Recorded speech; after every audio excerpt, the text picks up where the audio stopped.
The heart monitor had been screaming for 47 seconds when they called it. Time of death! Dr. Marcus Reed pulled off his gloves with a sharp snap, already turning toward the door. 22:14. Nobody moved to stop him. The nurses stepped back. The residents dropped their eyes. And the soldier on the table, 26 years old, still in his fatigues, still bleeding through the gauze they'd packed against his chest, lay there while the room quietly accepted that he was gone. Nobody noticed the young woman in the corner. Emily Dawson had been standing near the supply cart for the last 4 minutes, watching.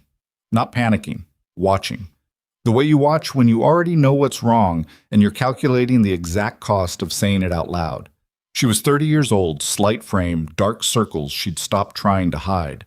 She'd transferred to Hargrove Memorial 8 weeks ago from a small county clinic 3 states away.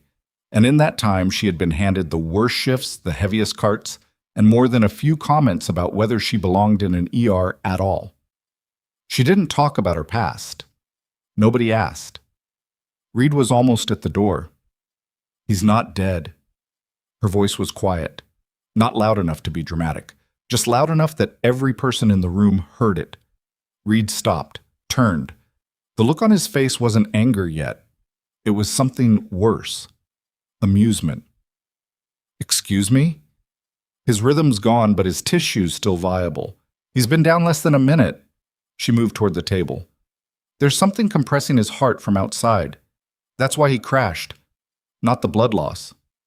You're a nurse. Reed said it the way someone might say you're a child. Stay back. Emily looked at him, then she looked at the soldier. Not while he's still breathing. She reached for the scalpel. If you've made it this far, follow along, hit like, and drop your city in the comments. I want to see how far this story travels. Hargrove Memorial sat at the edge of Caldwell City like a building that had survived more than it deserved to. 11 floors, a trauma bay that hadn't been renovated since the early 2000s, and a reputation in the surrounding county as the place you went when you had no other options. The ER ran hot most nights. Car accidents off Route 9, agricultural injuries from the farms north of town, the occasional industrial disaster from the rail yard 3 miles east. It was not a glamorous posting. Emily had requested it. That detail confused people when they found out, which wasn't often, because Emily didn't volunteer information about herself. She'd arrived in October with 2 boxes of belongings, a lease on a studio apartment above a dry cleaner on Delmont Street, and a nursing license that her shift supervisor, a heavy-set woman named Gloria Pham, had described as technically flawless. Gloria had meant it as a compliment. Emily had nodded and asked where the supply room was. The first week had been an orientation of sorts, though not the kind the hospital intended. You want me to restock the ortho cart and cover triage? Meredith called out sick. The charge nurse that night, a man named Patrick Souls, who wore his seniority like a badge he had had to bleed for, shrugged without looking up from his clipboard. You're the new one. New ones cover gaps. Emily restocked the cart and covered triage. She also caught a missed troponin flag on a 63-year-old man who'd come in describing what he thought was heartburn. She documented it, flagged it to the attending, and went back to work. The attending ordered the right tests. The man was admitted with a STEMI, and Emily didn't mention it again. She kept her head down. She did the work. She absorbed the comments without reacting. Dawson, can you actually start an IV, or do you need someone to walk you through it? She'd started IVs in moving vehicles, in the dark, with one hand. She said nothing and placed the line on the first stick. Make sure she's not near anything critical tonight. That one had been Reed, 2 weeks in, speaking to Patrick like she wasn't standing 6 feet away. I don't have bandwidth to supervise learners. She was not a learner, but correcting him would have required explaining things she wasn't ready to explain. So she had turned back to her patient, a teenage girl with a fractured wrist, and finished her assessment. The dynamic in Hargrove's ER was not complicated once you understood it. Reed ran the department the way some men run things when they've never been seriously challenged, loudly, with an audience, and by making very clear that disagreement was not a safe option. He was technically competent. His outcomes were acceptable. He had a gift for presenting himself as the smartest person in the room, and most of the room believed him because believing otherwise took effort they couldn't afford. The residents were afraid of him. The nurses had learned to root around him when possible. A few had quit. Most had simply adjusted, the way water adjusts around stone, not by confronting it, just by finding another path. Emily watched all of this and said very little. What she noticed, Reed moved fast during procedures, but not always accurately. He made confident assessments that the team accepted without question, and when those assessments turned out to be wrong, the narrative shifted quickly to nursing error or patient complexity. He had never, as far as she could tell, said the words "I missed that" to anyone in the department. What she also noticed, the equipment in Trauma Bay 1 had a pressure cuff that read 2 points high on the left arm. The automatic defibrillator had a 3-second lag before charge completion that wasn't listed on the unit. The supply cart nearest the door was stocked in a different order than the other 3, which meant reaching for saline would get you a syringe if you weren't paying attention. She cataloged these things the way she'd been trained to catalog everything. Automatic, constant. The kind of situational awareness that doesn't shut off just because you've changed careers. She had not exactly changed careers, she had paused one and taken another. The distinction mattered to her in ways she hadn't fully sorted out. The night Corporal Danny Wexford came in, Emily was 40 minutes from the end of a 12-hour shift that had included 2 multi-vehicle traumas, a pediatric respiratory arrest that had resolved, and a man who'd been stabbed with a garden tool and was very upset about being asked questions before receiving pain medication. She was tired in the specific way she'd learned to recognize, not the kind that impairs judgment, but the kind that strips away patience for everything that isn't the immediate problem. She was charting at the station when the radio came through. The dispatch summary was bad. Single vehicle rollover, high speed, male 20s, ejected briefly, then partially trapped, significant blunt thoracic trauma, BP 60 over palp on scene, 2 large bore IVs running wide open. They'd gotten a liter into him and he'd responded partially, now fading again. Emily stopped charting.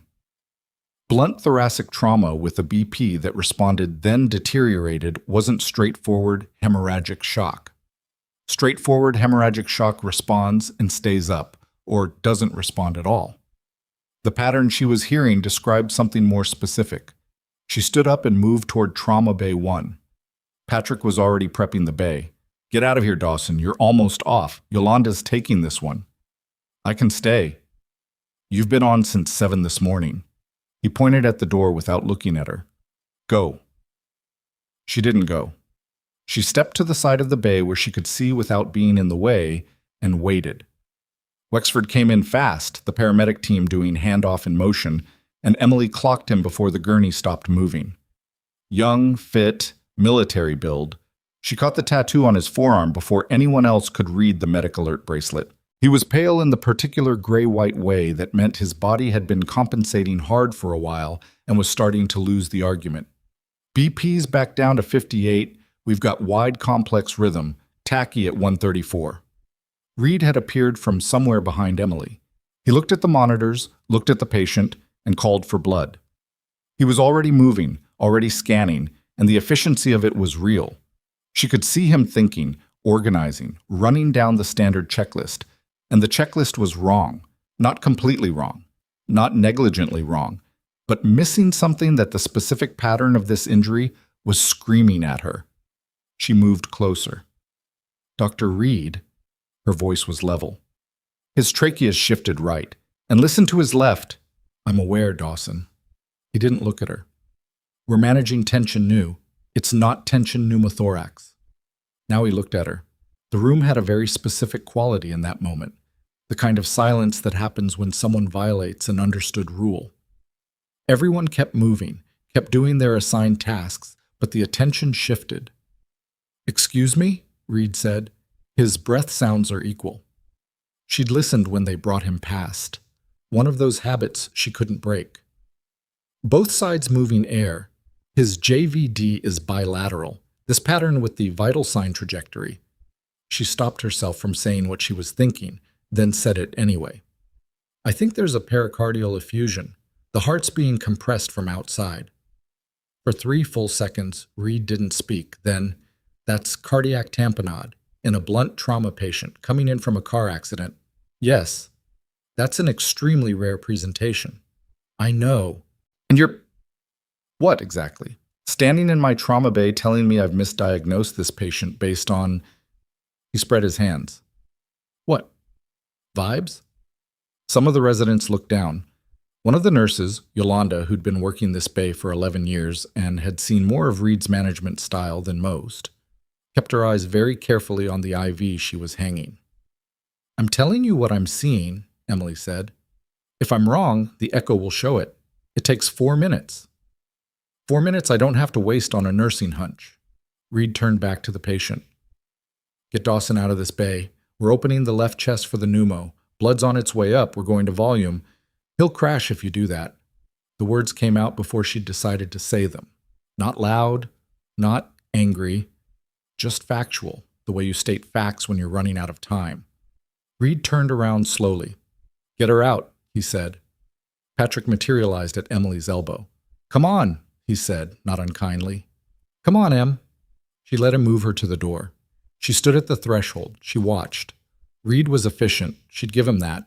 He moved through the procedure with the kind of practice speed that came from years of doing it, and the team responded to him the way teams respond to authority, precisely, quickly, without hesitation.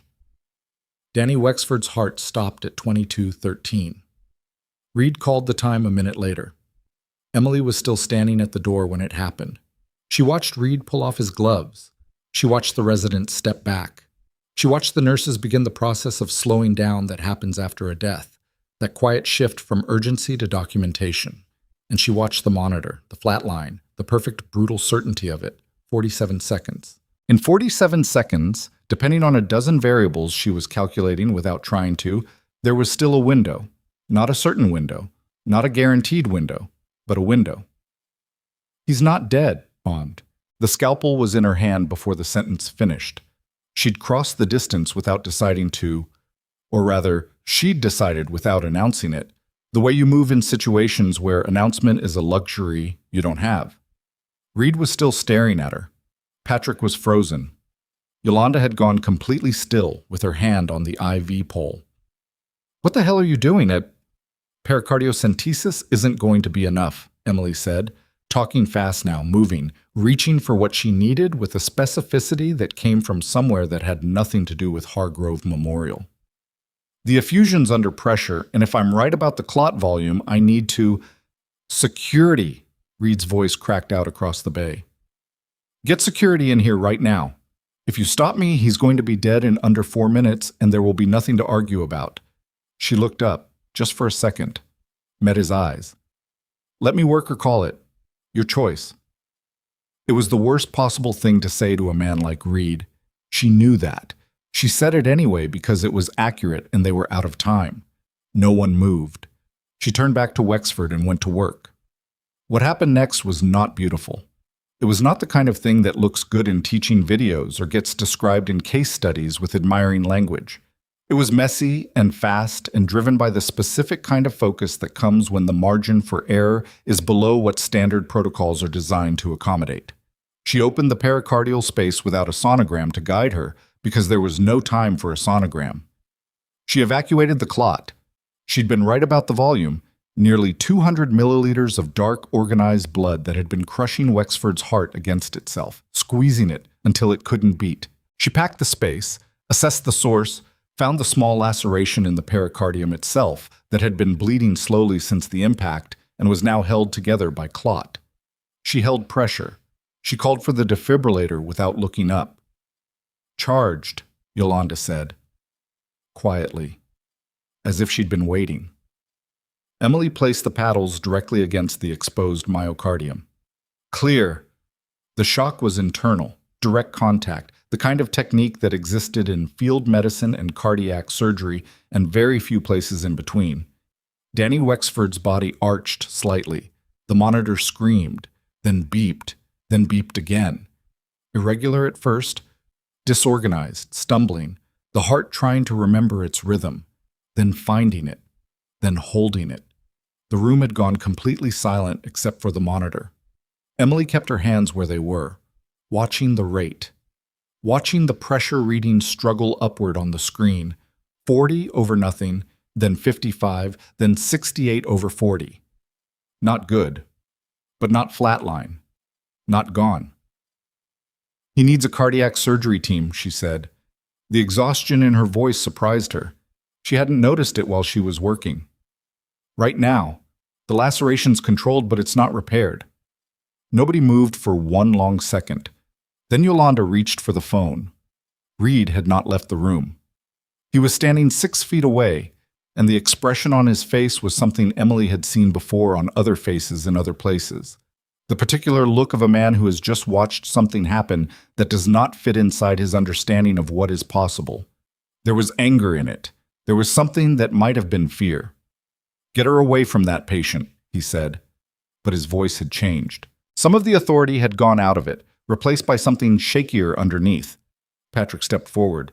"Sir, his pressure's—" "I don't care what his pressure is. She assaulted a patient. I saved him." Emily stepped back from the table, raised her hands, still gloved, still red, looked at Reed directly. "You can argue about what I did after he's in surgery." The doors at the end of the hall opened.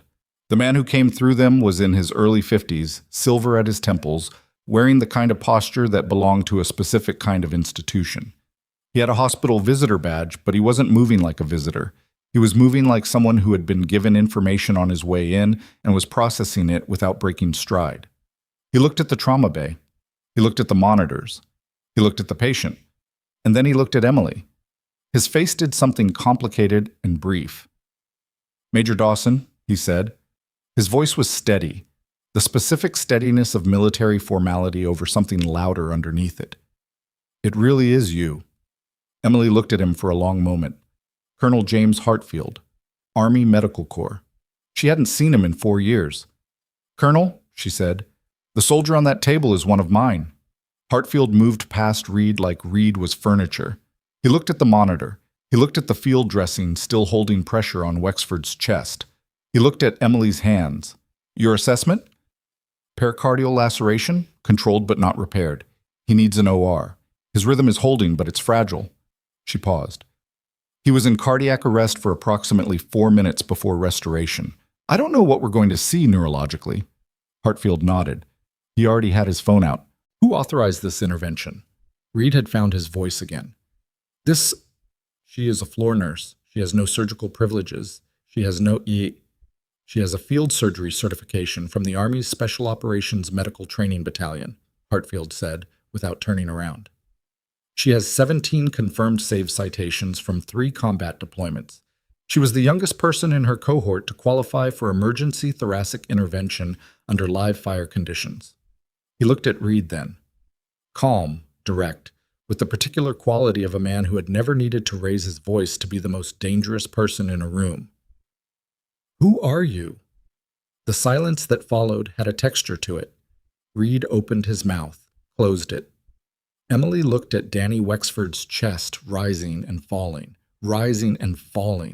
and felt something in her own chest that she hadn't felt in a long time. Not pride exactly, not relief exactly, just the knowledge that she'd been right and that it had mattered. Outside the trauma bay, she could hear the cardiac surgery team being paged overhead. She could hear the controlled urgency of a hospital responding to something real. She could hear Patrick on the phone, voice low, clearly talking to someone above his pay grade. She pulled off her gloves, dropped them in the biohazard bin, looked at her hands, steady, which surprised her a little, given everything. "You're going to need to give a statement," Hartfield said. He was still looking at Wexford. "About what you found, what you did, the sequence." "I know. Reed's going to say you violated protocol." "I know that too." Hartfield looked at her. "Do you want a lawyer present?" She thought about it. "No." He nodded slowly, like this answer made sense to him. Reed had moved toward the door, not leaving exactly, but reconfiguring. She could see it happening, the way he was beginning to reframe the last 20 minutes in his own mind, finding the version of events that made him less wrong and her more reckless. She'd watched men do that before, in tents, in field hospitals, in debriefs where the truth was an inconvenience. She was too tired to be angry about it right now. She was too tired to be much of anything right now. The cardiac surgery team came through the door in a controlled rush. 2 surgeons, a perfusionist, the OR charge nurse calling out the room number. They assessed Wexford in seconds, confirmed Emily's interventions, and began moving him. The senior surgeon, a tall woman named Dr. Okonkwo, who Emily recognized from the hospital directory she'd read her first week, paused for exactly 3 seconds at the foot of the gurney and looked at the temporary field repair holding the pericardial laceration. "Who did this?" Okonkwo said. "She did." Yolanda pointed at Emily without hesitation. Okonkwo looked at Emily the way surgeons look at other surgeons, assessing, specific. "Field technique," Okonkwo said. It wasn't a question. "Yes. Good field technique." She was already moving. "Come give me the handoff." Emily followed her out of the bay. Behind her, she could hear Reed saying something to Patrick, his voice taking on the specific quality of a man beginning to write his own history. She didn't hear the words. She didn't need to. The monitor behind her continued its steady rhythm, and Danny Wexford moved towards surgery with a heartbeat that had no business still existing, except that it did, because Emily Dawson had been standing at the right door at the right moment, watching the right things, and had refused to walk away when every institutional force in the building told her to. In the corridor, passing under the fluorescent lights that had been flickering since her second week, she finally let herself feel how tired she was. The specific bone-level exhaustion of someone who had been holding something very heavy for a very long time and had just set it down briefly and now had to figure out what came next. Her phone buzzed in her scrub pocket. She didn't look at it. Down the hall, through the double doors, Patrick Soules was standing very still at the nursing station, staring at the monitors with the expression of a man who had just realized that his understanding of the last 8 weeks was built on a foundation that had quietly shifted while he wasn't looking. And in the administrative wing on the 4th floor, someone had already called the chief of staff. And by the time Emily finished her handoff to Okonkwo outside OR3, the call had become 2 calls, and the 2 calls had become a meeting that nobody had officially scheduled, but everyone at a certain level of the hospital already knew was happening. She didn't know that yet. She was standing at a scrub sink on the 3rd floor, washing her hands for the second time because the first time hadn't felt like enough, watching the water run pink and then clear, and trying to remember when she'd last eaten something that wasn't vending machine crackers. Hartfield found her there. He leaned against the wall beside the sink with his arms crossed, not rushing her. That was one of the things she remembered about him. He never rushed people through the moments right after something hard. It was a quality that looked like patience but was actually something more tactical. He waited until she turned off the water. "How long have you been here?" he said. "At Hargrove." 8 weeks. 8 weeks. He said it flat, without inflection, which with Hartfield meant he was feeling something he hadn't decided to express yet. "Doing what?" "Nursing." "Emily." "Floor work, triage, some ER rotations." She dried her hands. "It's a real job, Colonel." "I know it's a real job." He looked at her steadily. "I'm asking why you are doing it here, at this particular hospital. After everything, I needed to be somewhere quiet for a while." He absorbed that. She could see him deciding not to push it, which she appreciated. "Wexford's in surgery," he said. "Okonkwo says the repair is straightforward now that the tamponad's relieved. His pressure was holding when they opened him." "And neurologically?" "Too early." She nodded. That was the honest answer. It would be hours before they knew if the 4 minutes had cost him something permanent. And even then, some things took days to surface. She'd seen soldiers come back from longer. She'd seen soldiers not come back from shorter. There was no formula. "Reed's going to file a complaint," Hartfield said. "I know." "He's already talked to the hospital's legal team. They have someone on the way in tonight." He paused. "You performed an unauthorized surgical intervention on a patient who had been declared deceased by the attending physician. From a purely procedural standpoint, I know what it looks like from a procedural standpoint. I'm not criticizing you." His voice was careful. "I'm telling you what's coming so you're not blindsided." Emily leaned against the sink. The fluorescent light above them buzzed faintly. A different one from the corridor below. Same frequency. Who called you tonight? How did you know Wexford was here? His unit. They had a notification protocol set up after the accident call came through dispatch. Hartfield straightened slightly. I was already in Caldwell City. Different matter. I got the call when I was 20 minutes out. Lucky timing. For Wexford, yes. He looked at her. Emily, I need you to understand that what I saw in that trauma bay tonight, what you did, that's going to mean something. It's already meaning something. Okonkwo's going to talk. The nurses who were in the room are going to talk. You cannot control that. I'm not trying to control anything. You haven't tried to control anything for 8 weeks, and you've been letting Reed treat you like a first-year student. She said nothing.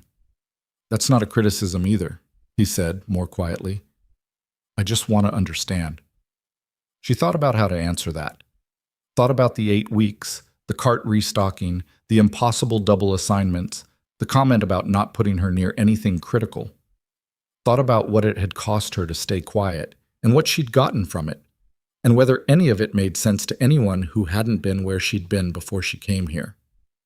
I wasn't ready to be seen, she said finally. Hartfield was quiet for a moment. Then he nodded, once, like that answer had landed somewhere real in him. You're going to be seen now, he said. The complaint hit the nursing administration desk at 11:47 p.m., which was fast even by Reed's standards. Emily found out about it the same way she found out about most things at Hargrove, indirectly, through the particular quality of silence that settled over a nursing station when something had happened that people weren't sure how to talk about in front of the person it concerned. Patricia Graves, the night shift nursing supervisor, called Emily into her office at midnight. Graves was a compact woman in her late 50s who ran the department with the specific efficiency of someone who had been doing this job long enough to have seen every variation of bad and had stopped being surprised by most of it.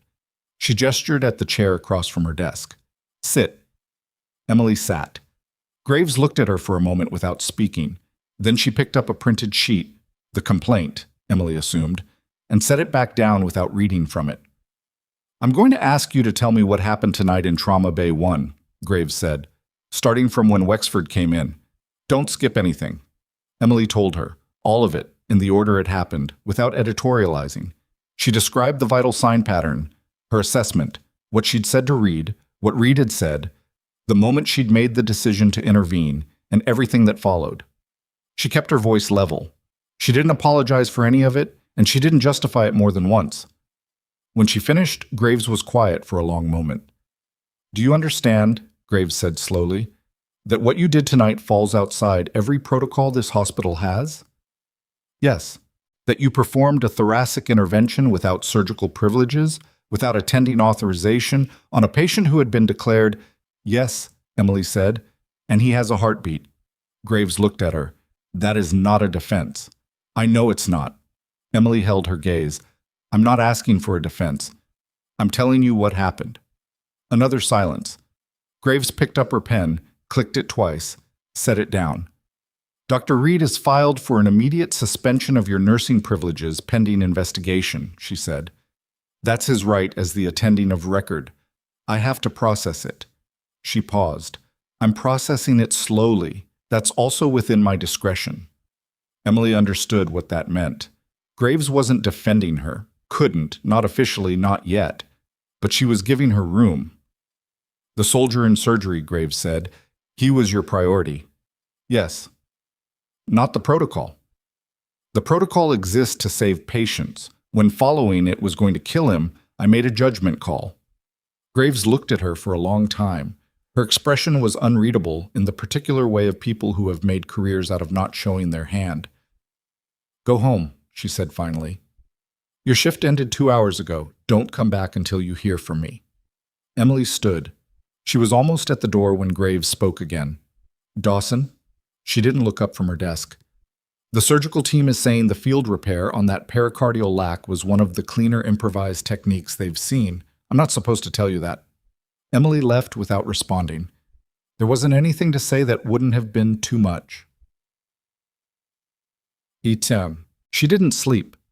She made it back to the apartment on Delmont Street by 1:30, sat on the edge of the bed in her scrubs for a while, then got up and made tea. She didn't drink and stood at the window looking at the street below. A delivery truck went past. A cat moved along the opposite sidewalk with the specific confidence of an animal that owns the nighttime hours. She thought about Wexford, about the 4 minutes, about whether she'd been fast enough, whether the repair would hold, whether Okonkwo would find something she'd missed in the field. She thought about Reed's face when Hartfield had asked who he was. She thought about the complaint sitting on Graves's desk, slowly being processed. At 3 a.m, her phone rang. It was a number she didn't recognize, a Caldwell City area code, local. She answered. Ms. Dawson, male voice, formal, not Hartfield. My name is Warren Lyle. I'm with Hargrove Memorial's Office of Legal Affairs. I apologize for the hour. He didn't sound apologetic. I'd like to schedule a time to speak with you in the next 24 hours about the events of this evening. My understanding is that I'm currently suspended pending investigation, she said.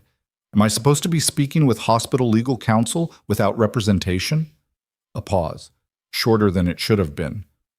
You're not required to, Lyle said. I was hoping we could have an informal. I'll have someone present, Emily said. Schedule it through the nursing administration office.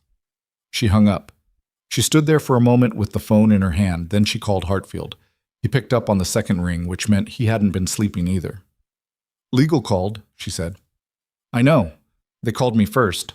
His voice was alert, already past any residual sleep. They're trying to get ahead of the investigation narrative.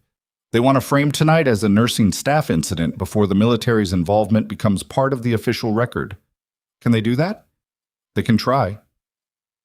A pause. Wexford's out of surgery. Okonkwo says it went well, pressure's stable, rhythm's holding, he's in the ICU. Emily closed her eyes briefly. Neurological? Still waiting. He's sedated. They'll do a full assessment in the morning. She exhaled. Okay. Emily, Hartfield's voice shifted slightly. I made some calls after I left the hospital about Reed. Colonel, I'm not interfering in a civilian investigation. I'm sharing information I have a right to share, he paused. Wexford isn't the first critical patient Reed has lost in his ER in the last 18 months. There have been 3 others with similar patterns. Deteriorating vitals, standard protocol applied, rapid death. 2 of those families filed internal complaints. Both were quietly settled. The apartment was very still. How do you know that? Emily said. Because one of those patients was also military. His voice was careful, precise.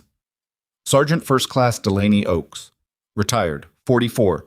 She came into Hargrove 14 months ago with blunt abdominal trauma after a cycling accident. Reed ran the case. She died within the hour. A beat. Her daughter contacted the Army's patient advocacy office 6 weeks later. The complaint went nowhere because Reed's documentation was clean and there were no witnesses willing to go on record. Emily sat back down on the edge of the bed. Why are you telling me this tonight?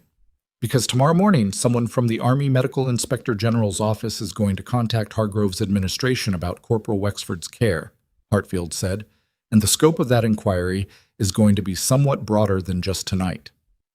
The delivery truck had gone. The street below was empty. You did that already, she said. Tonight. I made a call, yes. Colonel, that's going to turn this into something much larger than...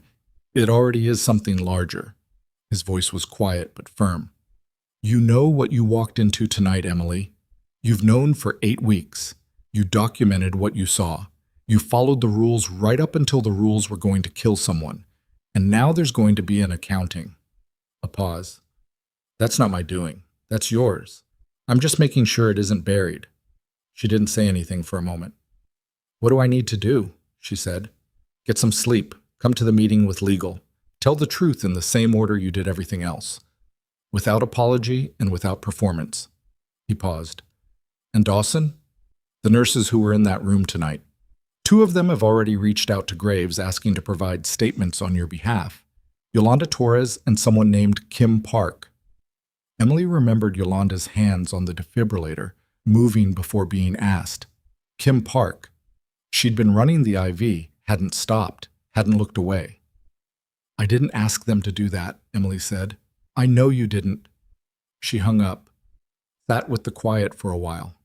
Then she pulled out her phone and opened the Notes app, where over the past 8 weeks she had quietly and without announcement logged every incident in the ER that had concerned her. Dates, times, patient case numbers where she had them, outcomes, the specific decisions that had been made and by whom.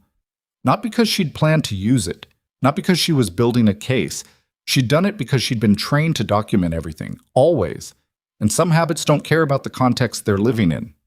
She read back through 8 weeks of notes, 15 incidents, 3 that had resolved well despite her concerns, 5 where the outcome was unclear, and 7 where the patient had deteriorated in the window between the decision she would have made and the decision Reed had made. She didn't know what had happened to those 7 patients. She'd only been there for pieces of those cases, never the end. She didn't know if any of them had died. She was going to find out.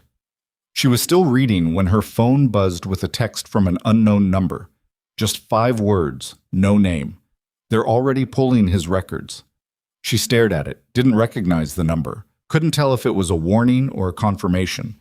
Before she could decide what to do with it, a second text came through from the same number. Reed knows. He's not waiting for the investigation. She stared at both messages for 30 seconds, then did the thing she'd learned to do in situations where the information was incomplete and the stakes were real. She stopped trying to solve it with what she didn't have and focused on what she did. She didn't know who had sent the texts. She knew 2 things the text told her: that someone inside the hospital was watching what Reed was doing, and that Reed had decided not to wait for process to protect him. Those 2 facts together meant the next few hours were going to move faster than the official investigation timeline assumed. She screenshot both messages, forwarded them to Hartfield with a single line, "Someone's watching him from inside," and put the phone face down on the nightstand.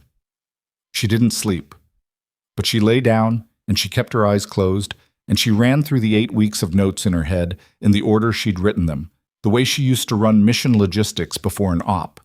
Not to find answers, but to make sure she wasn't carrying any assumptions she hadn't examined. At 5:47 a.m., Hartfield texted back, "Number traces to a Hargrove internal extension. Working on it." At 6:15, she got up, showered, and made coffee that she actually drank. At 7:03, Patricia Graves called. "I need you in my office," Graves said. "Not the nursing floor, my actual office, 4th floor administrative wing. 8 o'clock. "What happened?" A pause. Not long, but specific. The kind that meant Graves was deciding how much to say on a phone line. "Reed went to the chief of staff last night," she said. "Not this morning. Last night. 2:30 a.m. Another pause. "He brought documentation." "What kind of documentation?" "I'll tell you when you're here." The administrative wing on the 4th floor was a different building from the ER in every way that mattered. Carpeted floors, lower ceilings, the ambient sound of HVAC instead of monitors. Emily had been up here exactly once before during her onboarding, and the place had the slightly airless quality of rooms where decisions got made about people who weren't present. Graves's office was at the end of the hall. Emily knocked and went in. Hartfield was already there, sitting in one of the chairs across from Graves's desk, which surprised her. He gave her a slight nod. Graves gestured at the other chair. "Close the door," Graves said. Emily closed it. "Reed submitted a formal complaint packet at 2:45 this morning," Graves said without preamble. "It includes his incident report, documentation of your intervention, and a supplementary filing arguing that your nursing license was obtained under materially incomplete disclosure, specifically that you failed to report a prior incident during your Army service that he claims resulted in a patient death." The room was very quiet. "That's not true," Emily said. "I know." Graves's voice was flat, not defensive of Emily exactly, just stating what she'd apparently already established. "I pulled your licensing file this morning at 5 a.m. Your record is clean. The Army gave you an honorable separation with commendations. There is no incident." She paused. "But Reed doesn't know what your file says. He's guessing, or he's working from something someone told him. Either way, the Chief of Staff has to respond to a formal complaint regardless of whether the underlying claim is accurate." "What does responding look like?" Emily said. "It looks like a review board convened within 72 hours. It looks like your privileges remaining suspended until that board meets.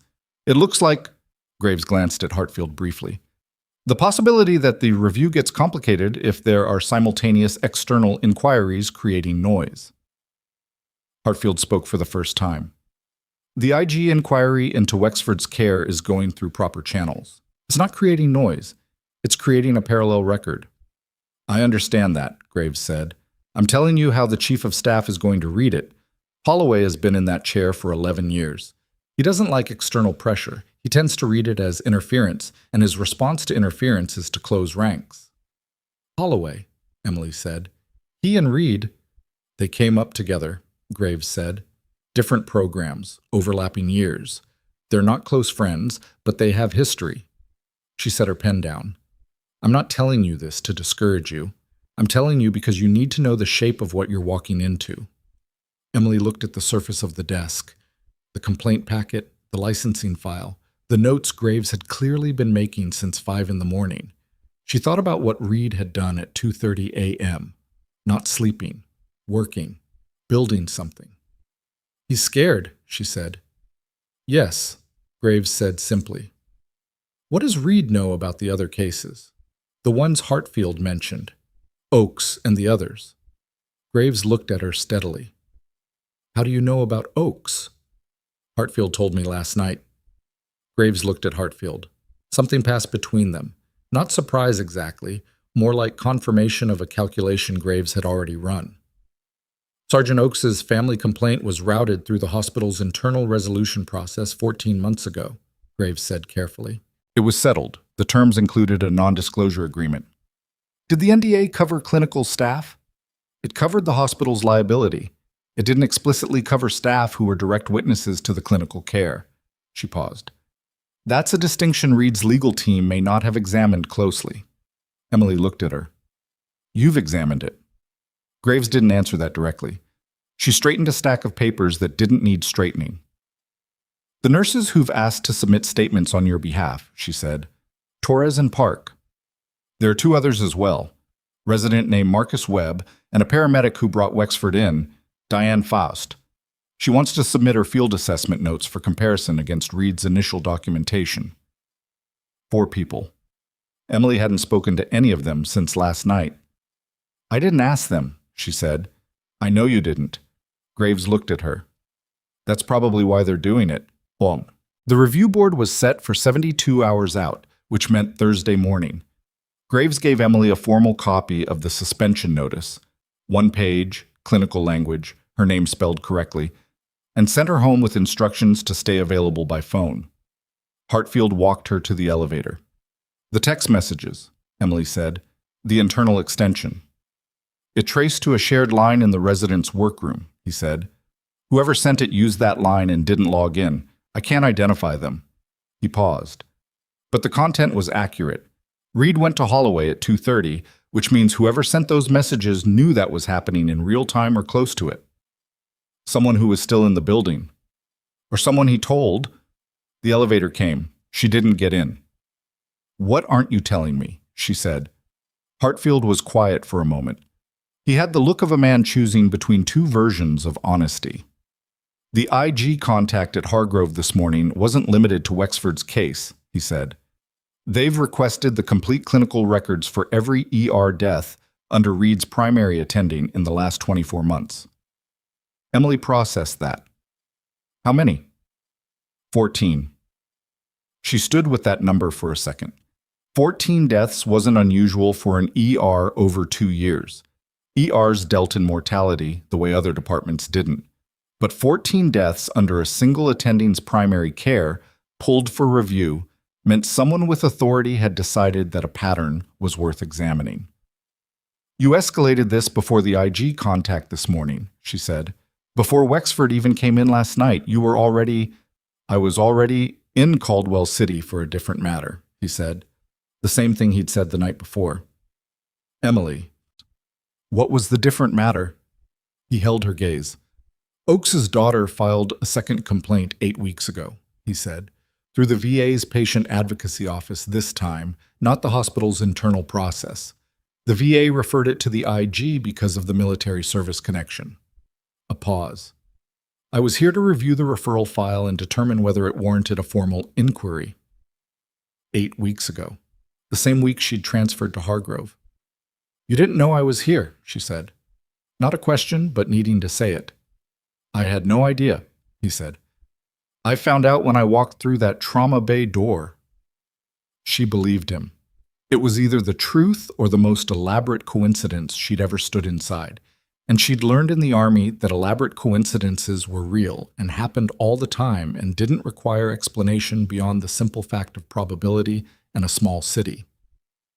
Okay, she said. Okay? I need to go home and write a complete clinical narrative of everything I observed and did last night, she said, time-stamped, detailed, before the memory degrades. That's the right call. And I need to go through my 8 weeks of incident notes and organize them by patient case number so they're usable by whoever needs them. Also the right call. He paused. Is there anything you need? She thought about it honestly. No, she said. I've been here before. Different context, same basic problem. She got in the elevator. Someone in charge decided the rules were more important than the outcome, and I had to figure out where that left me. The doors closed. She spent 4 hours at her kitchen table writing. The clinical narrative first, every observation from the moment Wexford's radio call came through, every data point she'd assessed, every decision she'd made and the reasoning behind it. She wrote it the way she'd been trained to write field reports. Specific, sourced, free of self-justification.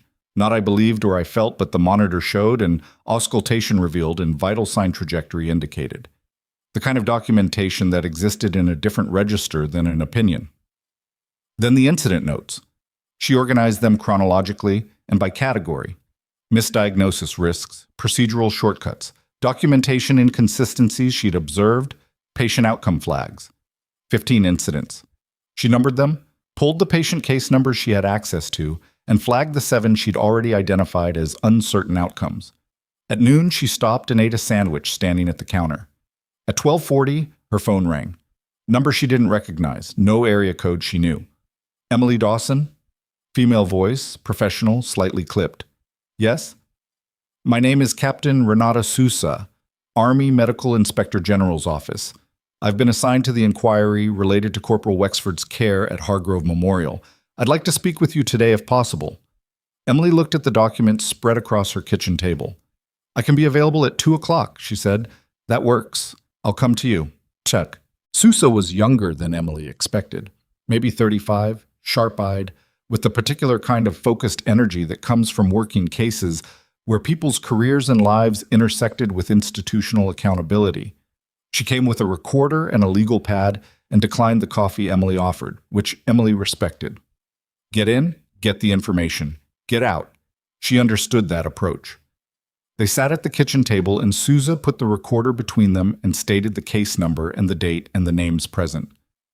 Walk me through last night, Sousa said. Start wherever it starts for you. Emily walked her through it. All of it, the same way she'd told Graves, the same way she'd written it this morning. Sousa didn't interrupt much. She asked one clarifying question about the timing of Reed's call for security and another about the exact sequence of the defibrillation, and otherwise just listened with the kind of sustained attention that told Emily she wasn't the first witness Sousa had spoken to today. When Emily finished, Sousa made a note. You documented incidents over the course of your 8 weeks on the floor, Sousa said. You have those records available? Yes. Emily slid the organized notes across the table. Sousa looked at them without touching them. Did you compile these in anticipation of an investigation? No, I compiled them because I document things. It's a habit. From your military service? Yes. Sousa picked up the notes, read through the first 2 pages, set them down. I'm going to ask you to hold these and not share them with anyone except your legal representation until we've established the chain of custody properly. Understood. One more question. Sousa looked at her directly. Doctor, Reed's complaint alleges an undisclosed incident from your Army service. Do you know what he's referring to? No, Emily said, because there wasn't one. Have you had any interaction with Reed outside the hospital before your transfer? No. Does he have any reason to know your service record in detail? Emily thought about that. Not from me, she said. I've told no one here about my background. Colonel Hartfield's presence last night was the first time anyone at Hargrove had information about my military service. So whatever Reed is claiming, he's either guessing or someone gave him something inaccurate, Emily said. My service record is clean. Hartfield can confirm that. The separation documentation can confirm it. Susan nodded, clicked off the recorder. Thank you. How's Wexford? Emily asked. Sousa paused in packing her bag. Awake, she said, as of this morning. Initial neuroassessment is, she seemed to measure her words, more positive than expected. Emily didn't let herself react to that, just nodded. After Sousa left, she stood at the window for a while. Wexford was awake, more positive than expected. She'd take that. She'd take it and not push for details she didn't have yet. Because pushing for details you didn't have yet was how you started making decisions based on what you wanted to be true instead of what was. At 4:15, she got a call from Gloria Pham, her original shift supervisor, who had no official role in any of this, but had apparently decided that was beside the point. I heard what happened, Gloria said, skipping hello. I heard all of it. You okay? I'm okay. Reed is telling people in the department that you falsified your nursing credentials. But Gloria's voice had a specific quality, controlled outrage, the kind that came from someone who'd been swallowing it for a while. I want you to know that nobody who worked with you for 5 minutes believes that. Thank you, Gloria. I also want you to know that I went back this morning and pulled the shift logs from your first 6 weeks. Every assignment you were given, every double coverage, every time Patrick, at Reed's direction, put you on the hardest rotation with the least support. A pause. I don't know if any of that is useful to anyone. I saved it anyway. Emily pressed her fingers against the bridge of her nose. You didn't have to do that. I know I didn't. Gloria's voice shifted slightly, less controlled, more human. You caught that troponin flag your second shift here, you know. That man went home. Nobody said a word to you about it. It was my job. Emily. Gloria stopped. It was more than your job, and you know it. So do I. And I'm tired of working in a place where that's not allowed to matter. She paused. Come back Thursday. Whatever the board does, you come back. We need you here. After she hung up, Emily sat back down at the table with her documents. Outside, the afternoon had turned gray, and a cold front was moving in off the plains. She could see it in the way the light had changed, flattened, the sky going the color of old concrete. She thought about Reed at 2:30 in the morning, building his case. Scared enough to move fast, smart enough to know that the first version of a story is the one that's hardest to undo. She opened her laptop and started writing a second document. Not for the IG, not for the review board. For herself. Everything she remembered about every one of those 15 incidents. Not the clinical data this time, but the human details. The specific words Reed had used. The expressions on residents' faces when they disagreed with him and didn't say so. The patients who'd been moved through too fast. The questions that hadn't been asked.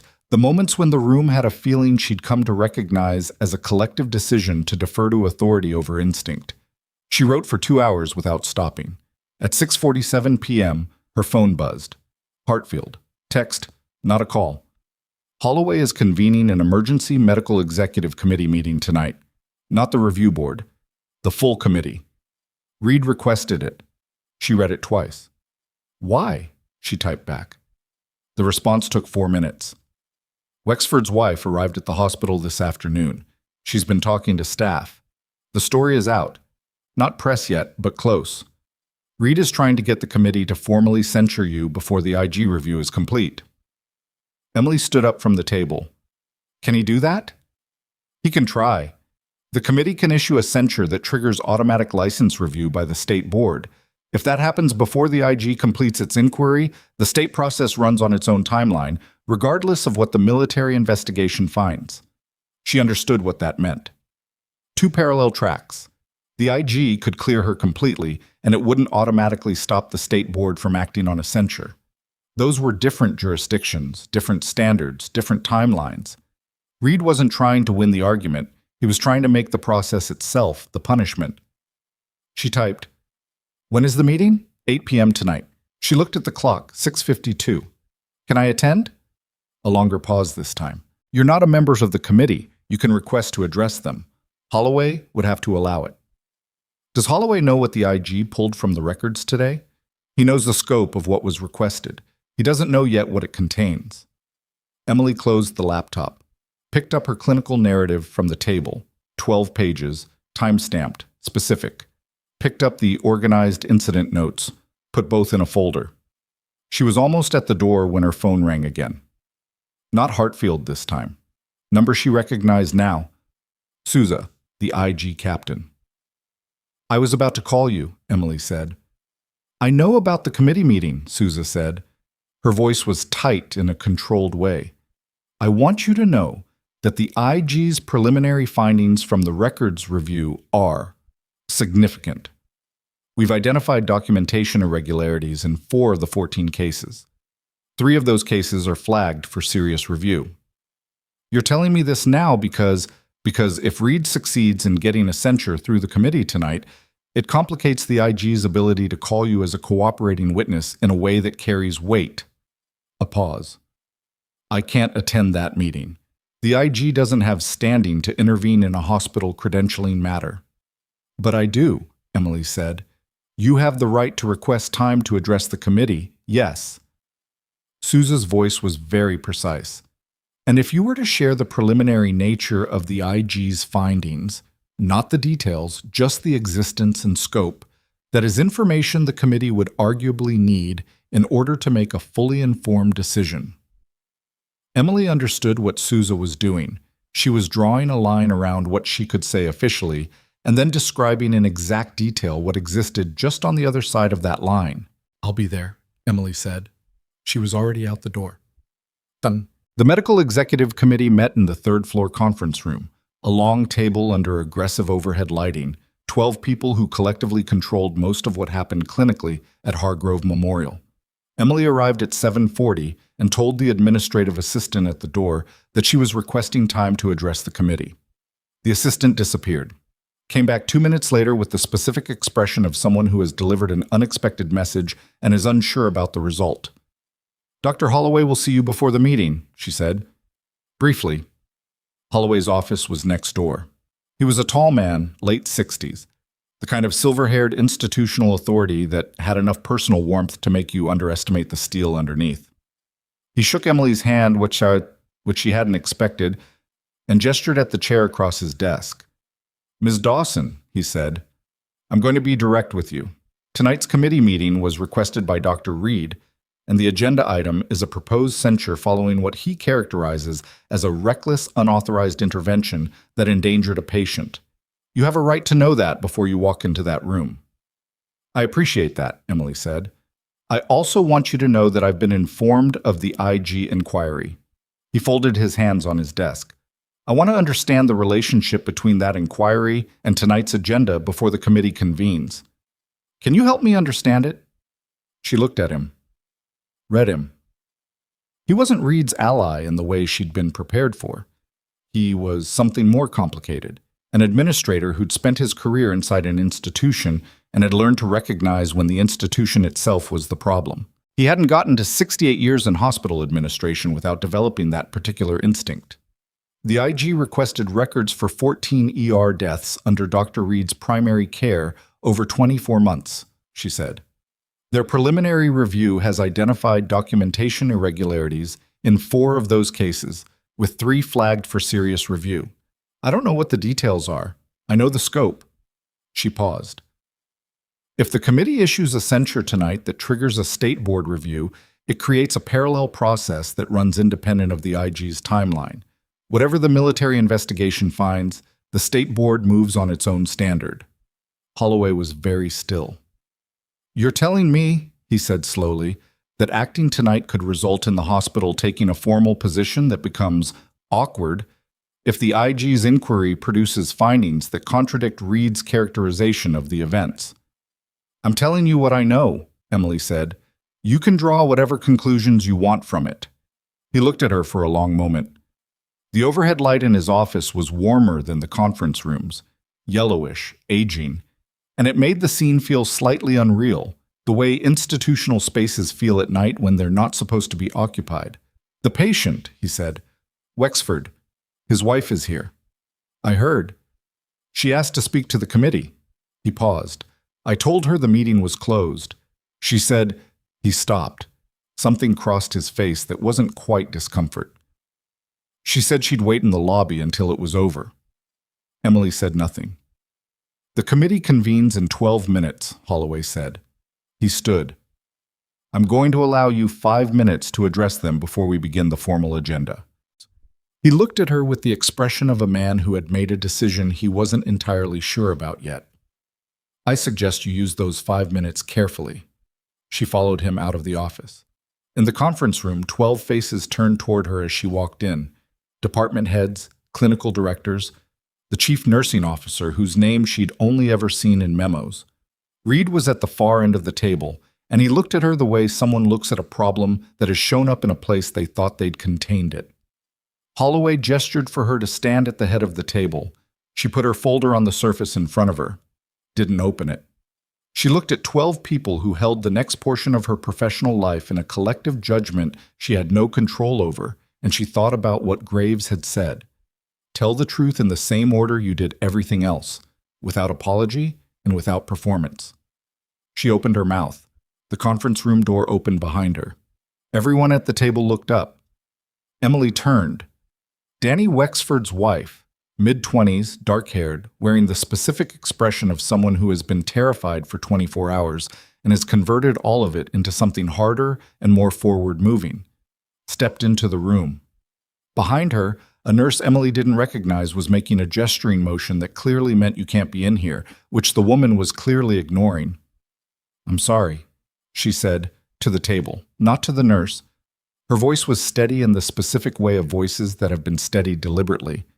"I know this room is closed. I know I don't have standing here." She looked at Holloway. "But the man who saved my husband's life is standing at that table, and you're about to vote on whether to punish her for it, and I need you to know that I know that." Silence. "His name is Danny," she said. "He's 26 years old. He's a corporal with the 19th Special Forces Group, and he's been in the Army since he was 19, and this morning he squeezed my hand and asked me if the dog was okay." Her voice broke on the last word, just slightly, just for a second, and she put it back together without apologizing for it. "He asked about the dog. That's the kind of person he is." She looked at Reed. She didn't look away. "The doctor who was running his case told my husband's commanding officer this morning that everything possible had been done. He said the outcome was consistent with the severity of the injury." She paused. "I want to know if this committee thinks that's true." Holloway said very carefully, "Mrs. Wexford, I want to know," she said, "if everyone in this room thinks that everything possible was done." The silence had a weight to it. Reed had not moved. His expression was controlled, but his hands, Emily noticed, were flat on the table in front of him, too still in the way that hands get when they're working to stay that way. Emily looked at him, and in the specific quality of that look, not angry, not triumphant, just direct and clear and without flinching, something in the room shifted. "Dr. Reed," Holloway said. His voice had changed. "I'm going to ask you to step out for a moment." Reed looked at him sharply. "This is my proceeding. It's the committee's proceeding," Holloway said, "and I have some questions I'd like to ask in your absence."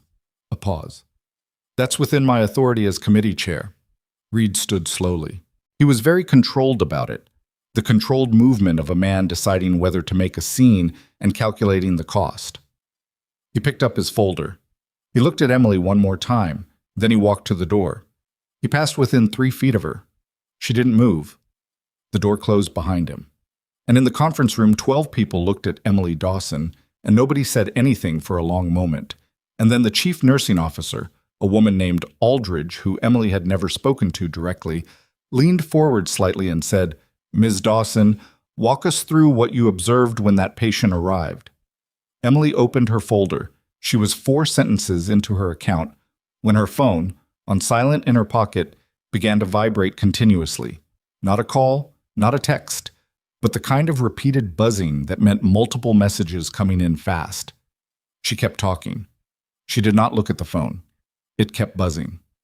When she finished speaking, Holloway asked 2 questions: specific, clinical, the questions of a man who had once been a physician before he became an administrator and hadn't entirely left that behind.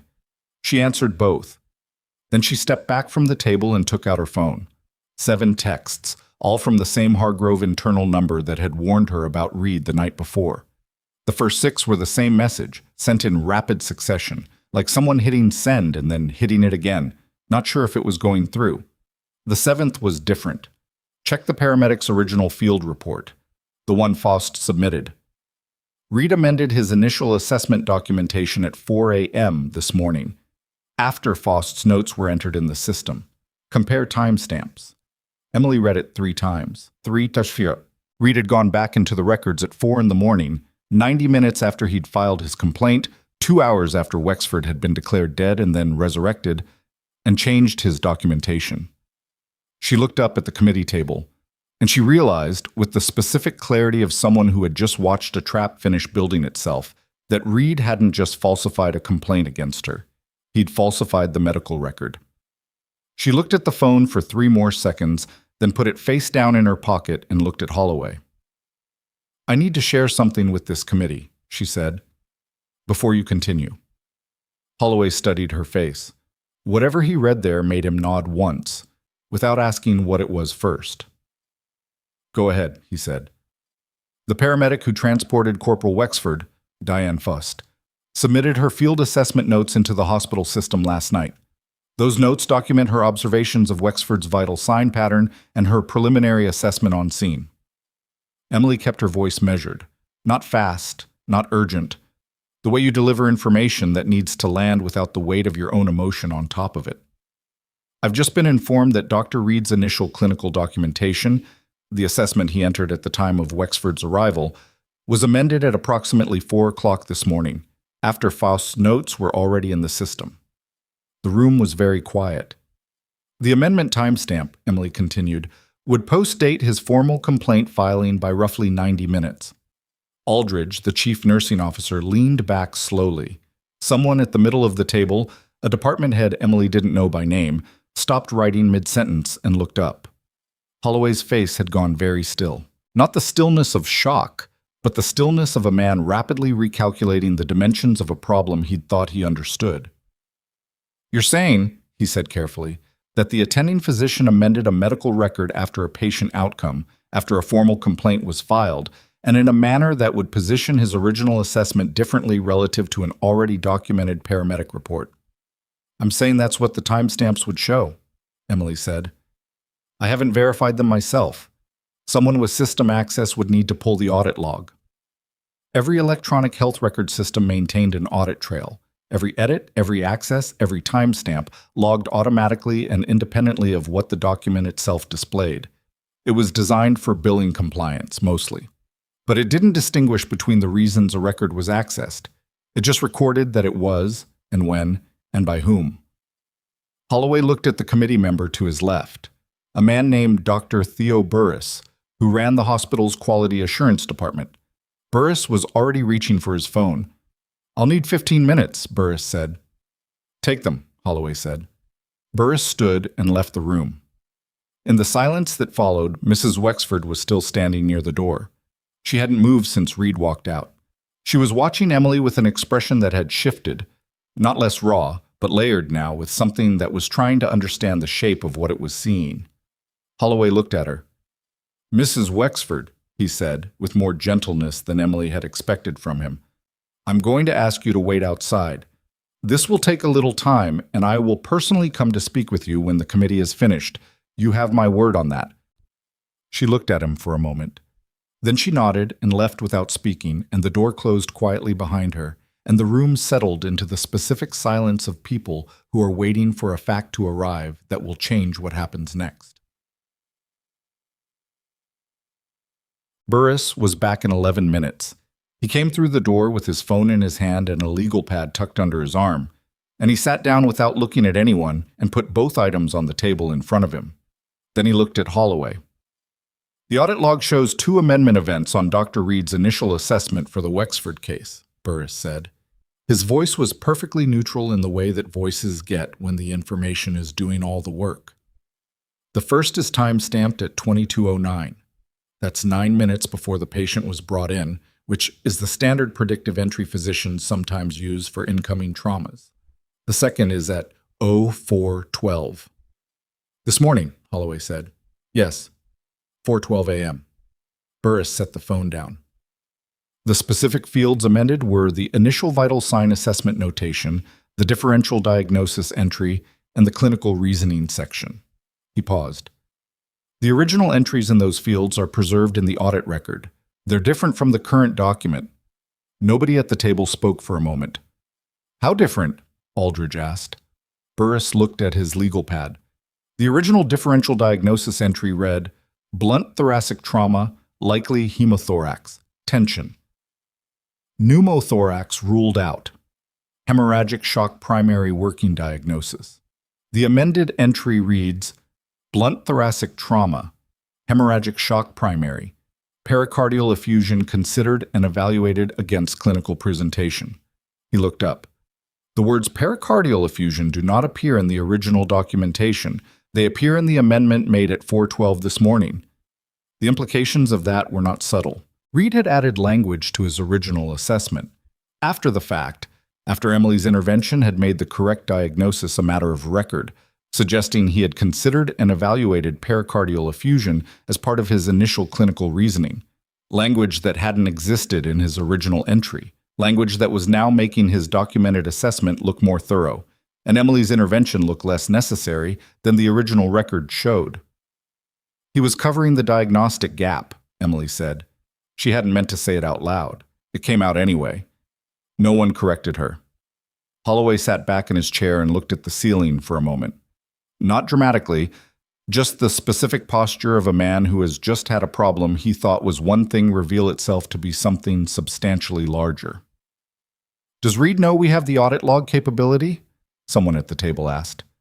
Emily didn't catch who. "Every physician in this hospital knows we have audit logs," Burris said flatly. "It's in the credentialing agreement. It's in the EHR training." A pause. The question is whether he thought anyone would pull it in this time frame.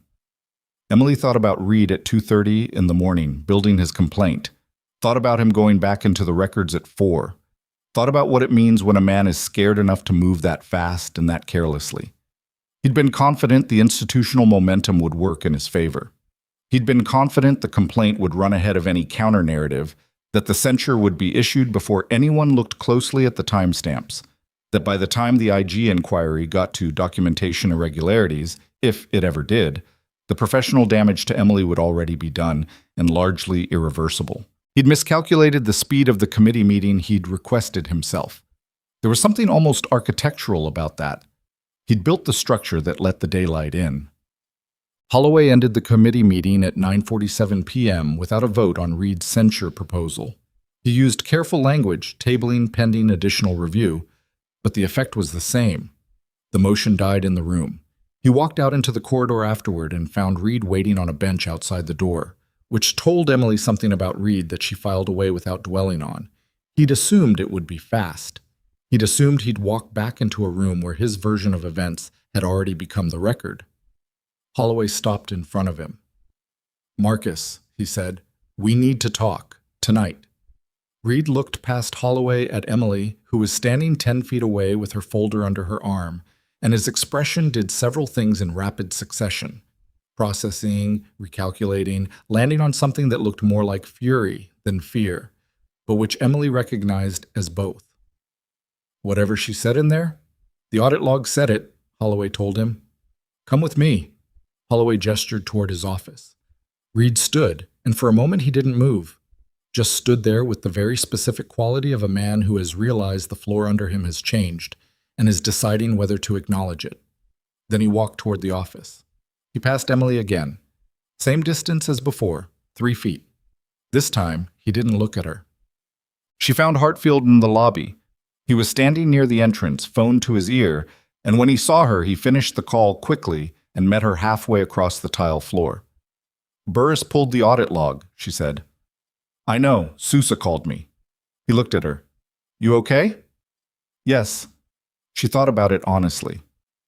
I'm tired. That's appropriate. He fell into step beside her as she moved toward the exit. The IG is going to want the audit log included in the record. Burris already sent a preservation hold to the EHR system. Nothing in that record can be altered now. The hold covers all 14 flagged cases. Reed's not going to be criminally charged for the record amendment, Emily said. It wasn't a question. Not automatically. Falsifying a medical record is a serious disciplinary matter at the state board level. Criminal charges depend on whether the amendment is found to have directly contributed to a patient harm claim, and that's a much longer road. He paused.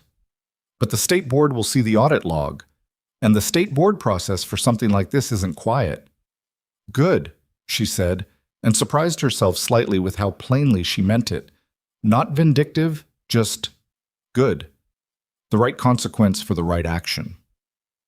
That was all. Outside, the cold front had arrived. The air was sharp, and the parking lot lights had halos of moisture around them, and Emily's breath showed in small clouds. She stopped walking just outside the entrance and let the cold settle on her face for a moment. There are 3 other cases, she said. In the 14, the ones flagged for serious review. What happens to those families? Hartfield was quiet. The IG process will identify them, he said. What comes after that depends on what the documentation shows, what the clinical evidence shows, and whether there were other contributing factors beyond Reed's care decisions. He paused. It's not going to be fast. I know. She exhaled. I know. I'm just... She stopped. Started again. Sergeant Oak's daughter filed 2 complaints, 14 months, and then again 8 weeks ago. And nothing moved until Wexford.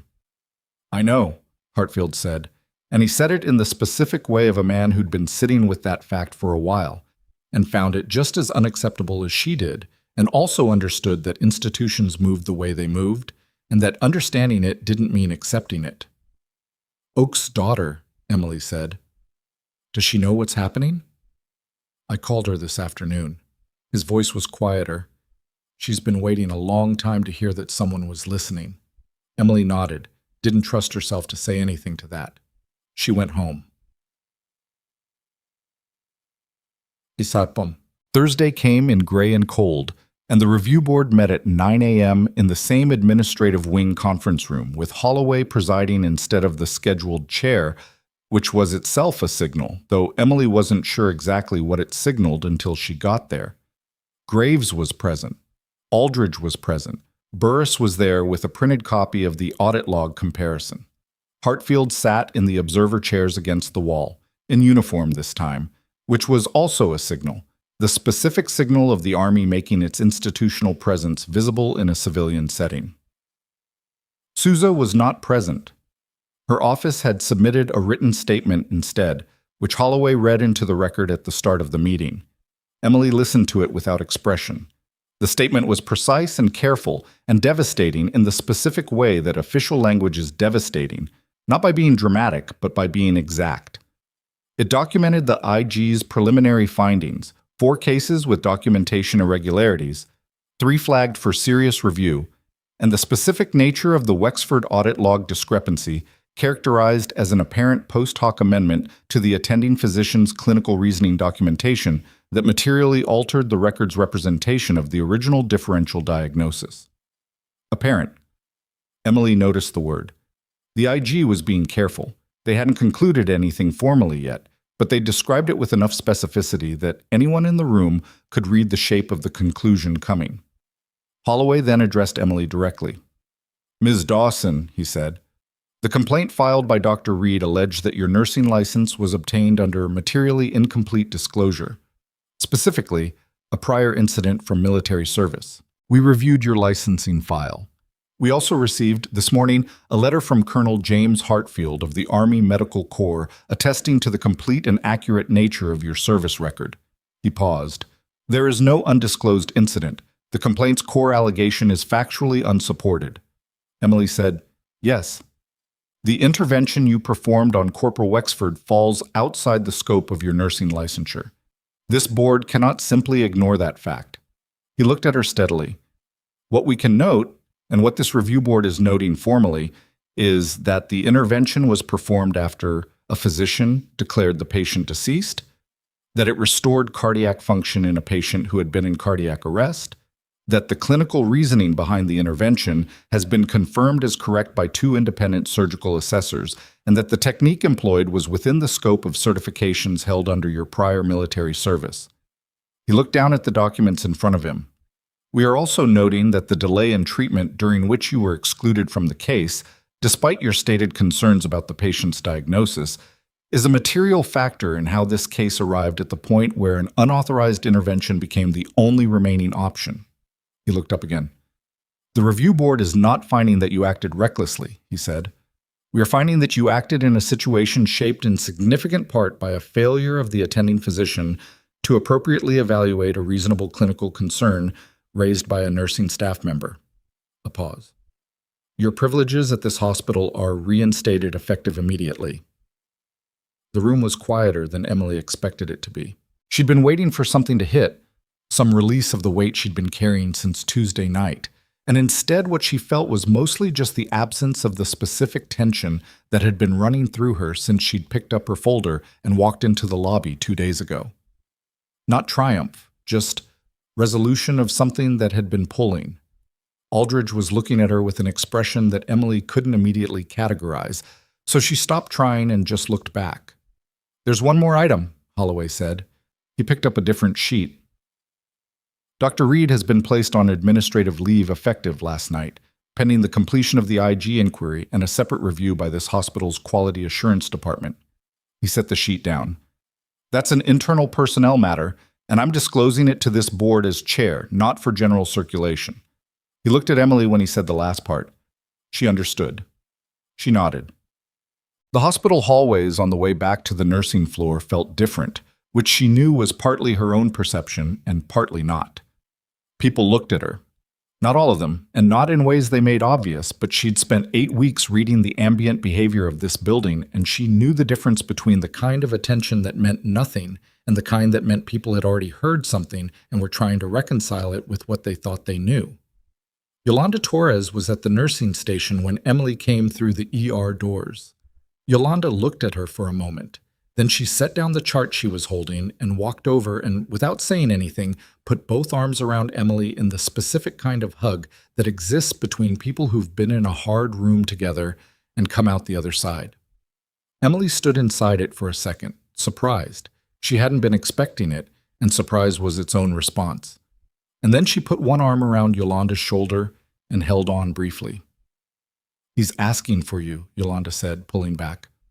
"Wexford. He's been asking since this morning." Emily looked toward the corridor that led to the ICU. "The board just reinstated me," she said. "I heard." Yolanda picked her chart back up. "Go. I'll cover whatever you're supposed to be doing." The ICU room was quiet, the way ICU rooms are quiet. All ambient machine sounds and controlled light, the particular stillness of a space designed to let bodies work without interference. Danny Wexford was sitting up, not much, maybe 30 degrees, and he looked like a man who had been through something the body was still trying to account for. Pale, slower in his movements than he'd be in 6 weeks, with the ICU lines and leads still running, but present in his eyes in a way that mattered. His wife was in the chair beside him. She looked up when Emily came in. "She's here," she said to Wexford quietly. He turned his head. It took a moment, still some effort in the movement, and he looked at Emily with the kind of direct attention that people have when they're conserving energy for things that matter. "They told me," he said. His voice was rougher than it would normally be, post-intubation rawness still in it. "What you did." Emily pulled up the other chair and sat down, which was partly because she was tired and partly because she didn't want to be standing over him like a clinical event. "How are you feeling?" she asked. "Like someone opened my chest." He almost smiled. "They said that's accurate."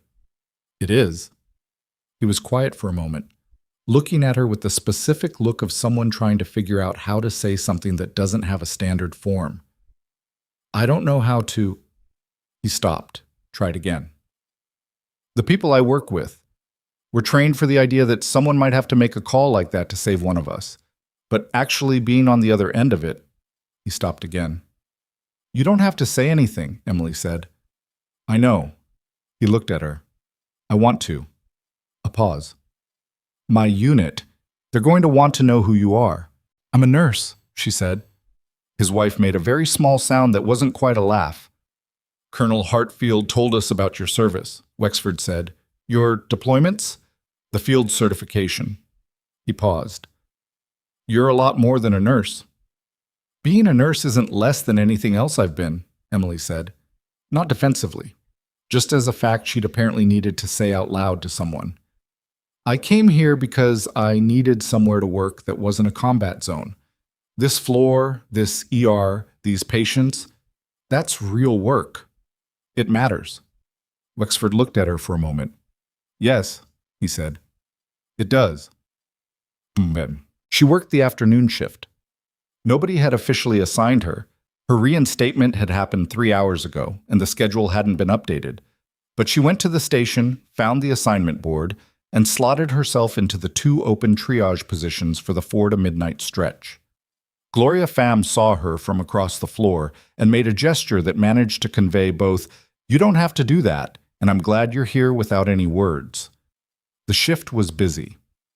2 chest pains, one real, one anxiety presenting as cardiac, a broken forearm, a woman with a head lack from a kitchen accident who kept apologizing for being there, and a 15-year-old who'd taken something at a party and was scared and humiliated and needed someone to talk to more than he needed any specific clinical intervention.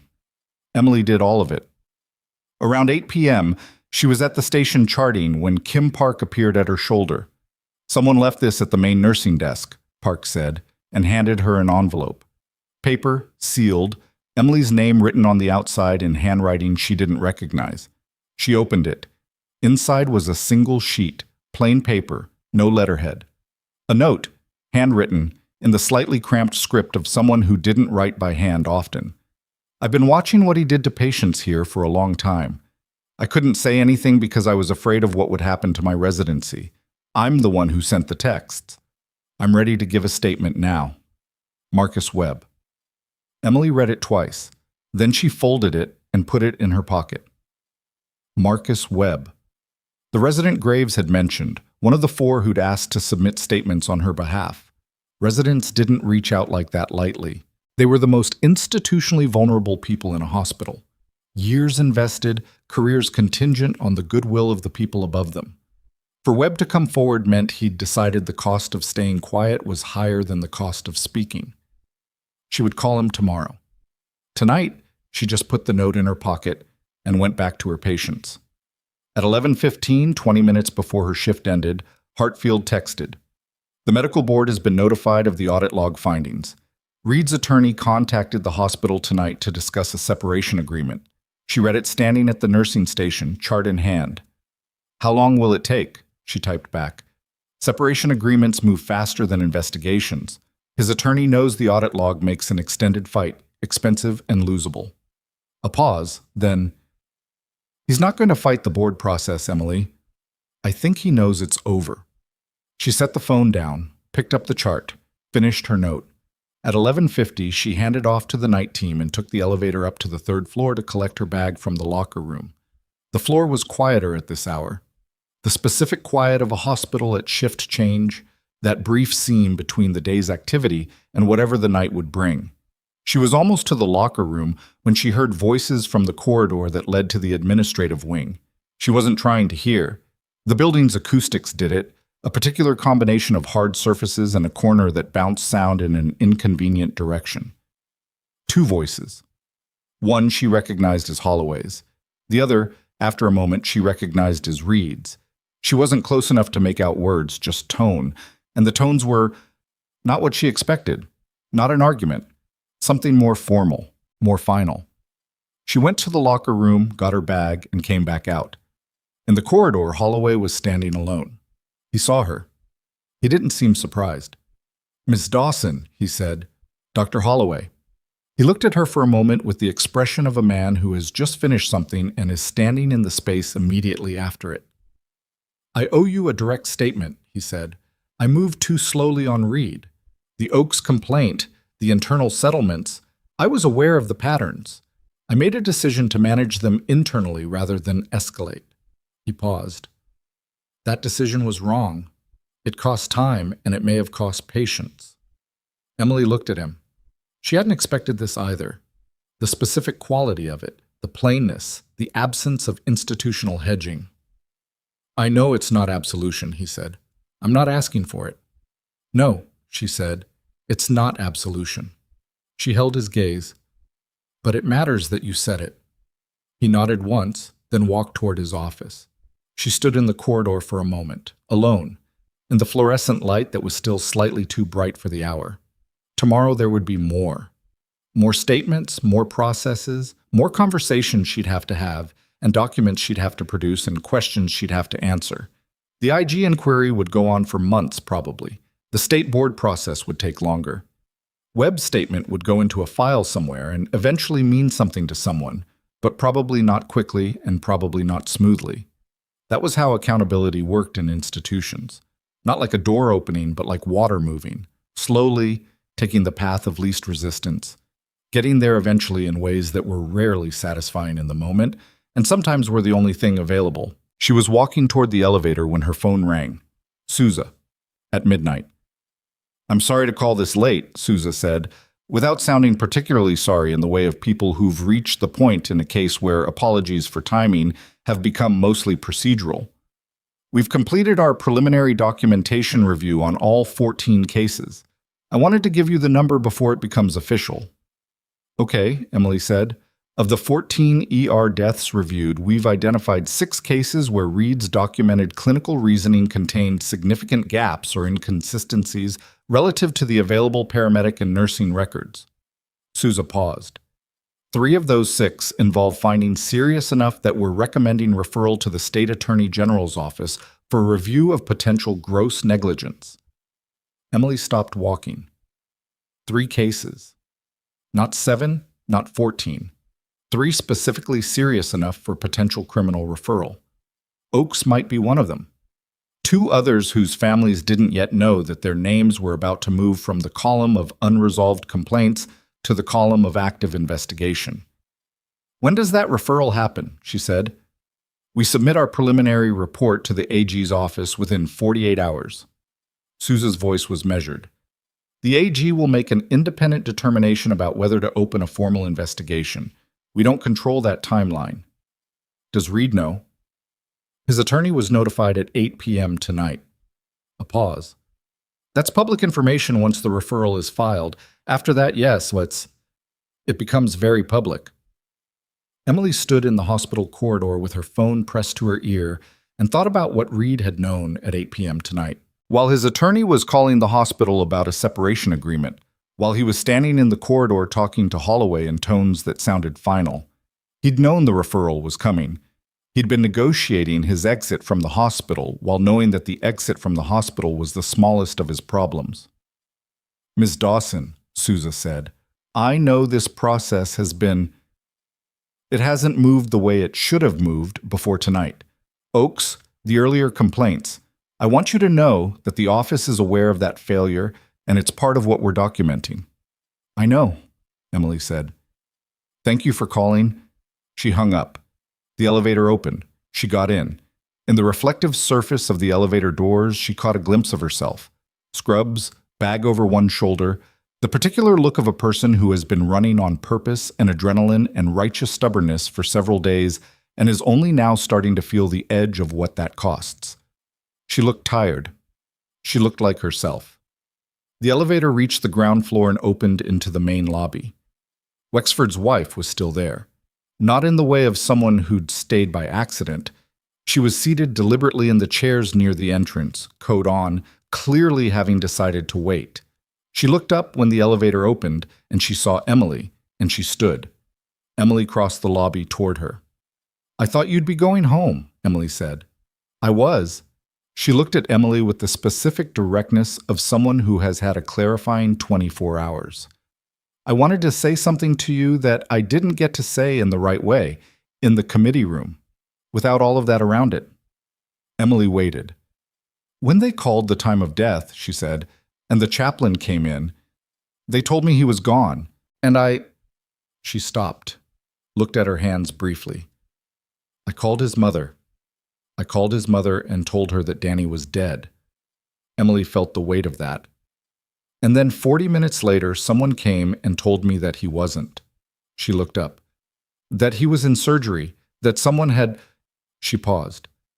"I've been trying to figure out what to say to you since then, and I keep coming back to the same thing, which is that there are no words for it. I don't have a word for whatever this is. Gratitude seems wrong. It's too small." Emily looked at her. "You don't have to have a word for it," she said. The woman nodded, pressed her lips together briefly. Then she reached into her coat pocket and pulled out a folded piece of paper, handed it to Emily. "Danny wrote this afternoon," she said. "He wanted you to have it." Emily unfolded it. Wexford's handwriting, deliberate, slightly uneven, the way handwriting is when someone's still managing IV lines and hasn't written anything in days.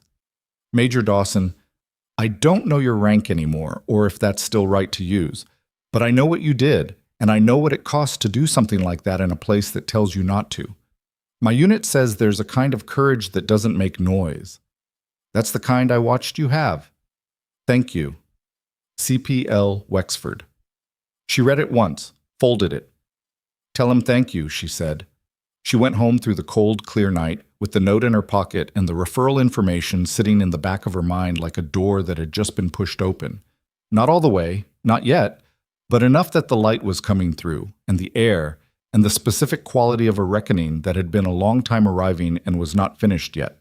In a conference room on the 4th floor of Hargrove Memorial, the Medical Executive Committee's session minutes were being finalized.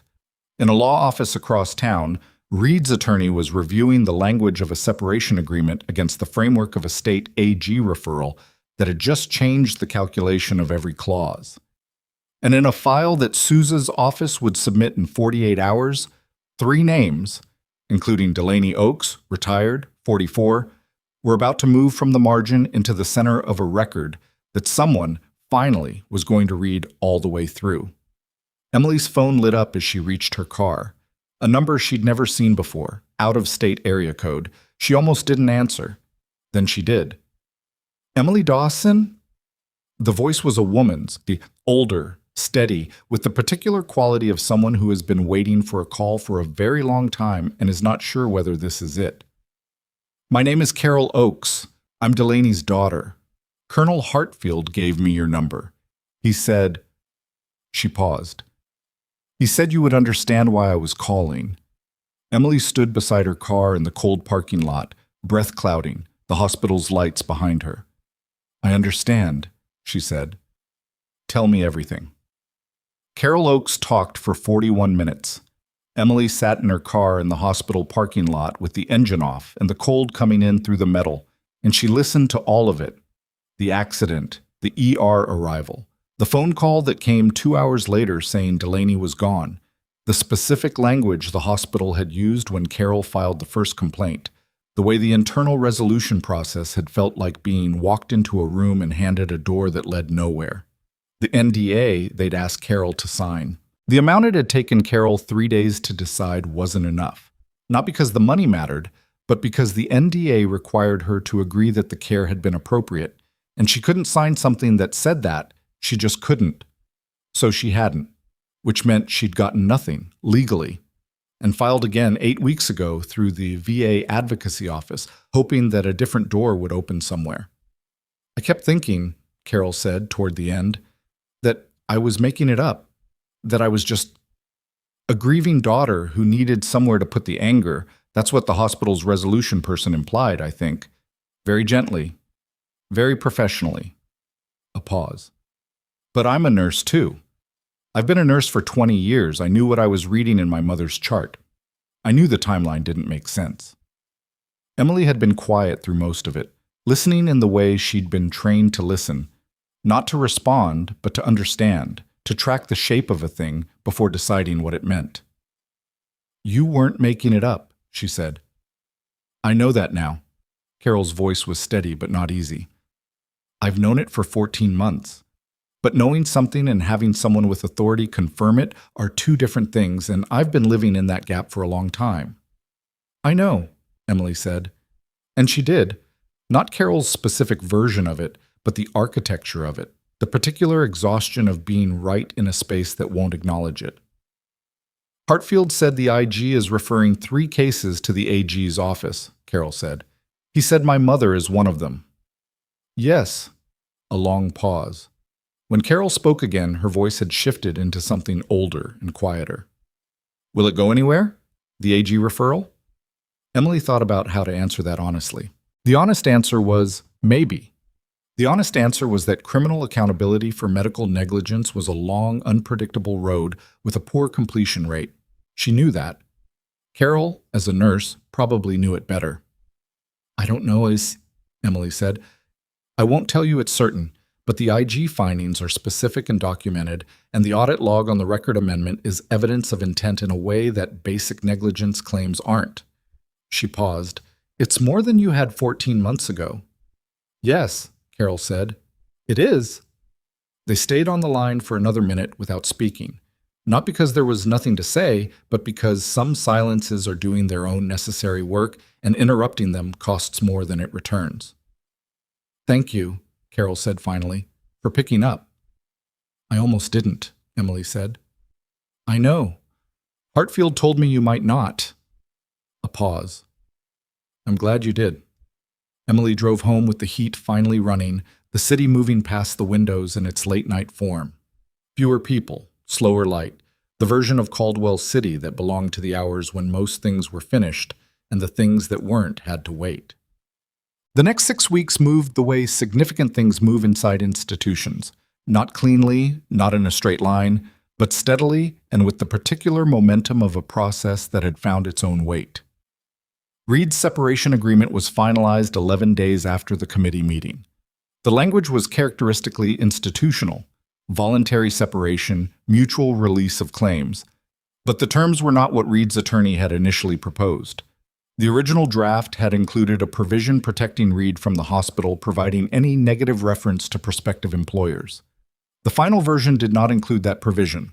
Holloway had insisted on its removal, which was not required and which cost the hospital some additional negotiation. He'd insisted anyway. Reed left Hargrove Memorial on a Tuesday morning. No announcement, no formal farewell, none of the institutional send-off that attended most departures at his level. His office was cleared by the following Thursday. Emily heard about all of this in the aggregate, from Gloria and from Yolanda and from the general ambient current of information that moves through a hospital floor, and she did not feel triumphant about any specific detail of it. She felt, mostly, the same thing she'd felt standing outside Holloway's office the night of the committee meeting. The absence of a weight she'd been carrying, which was its own kind of relief, but not exactly a celebration. The state medical board opened its formal review of Reed's licensure 3 weeks after the separation. The review was not quiet. Medical board proceedings at that level rarely are, once the specifics become part of the public record, and the audit log, once filed as part of the IG's preliminary report, became part of the public record quickly. A health reporter at the Caldwell City Tribune pulled the filing the day it was posted and had a story up within 24 hours.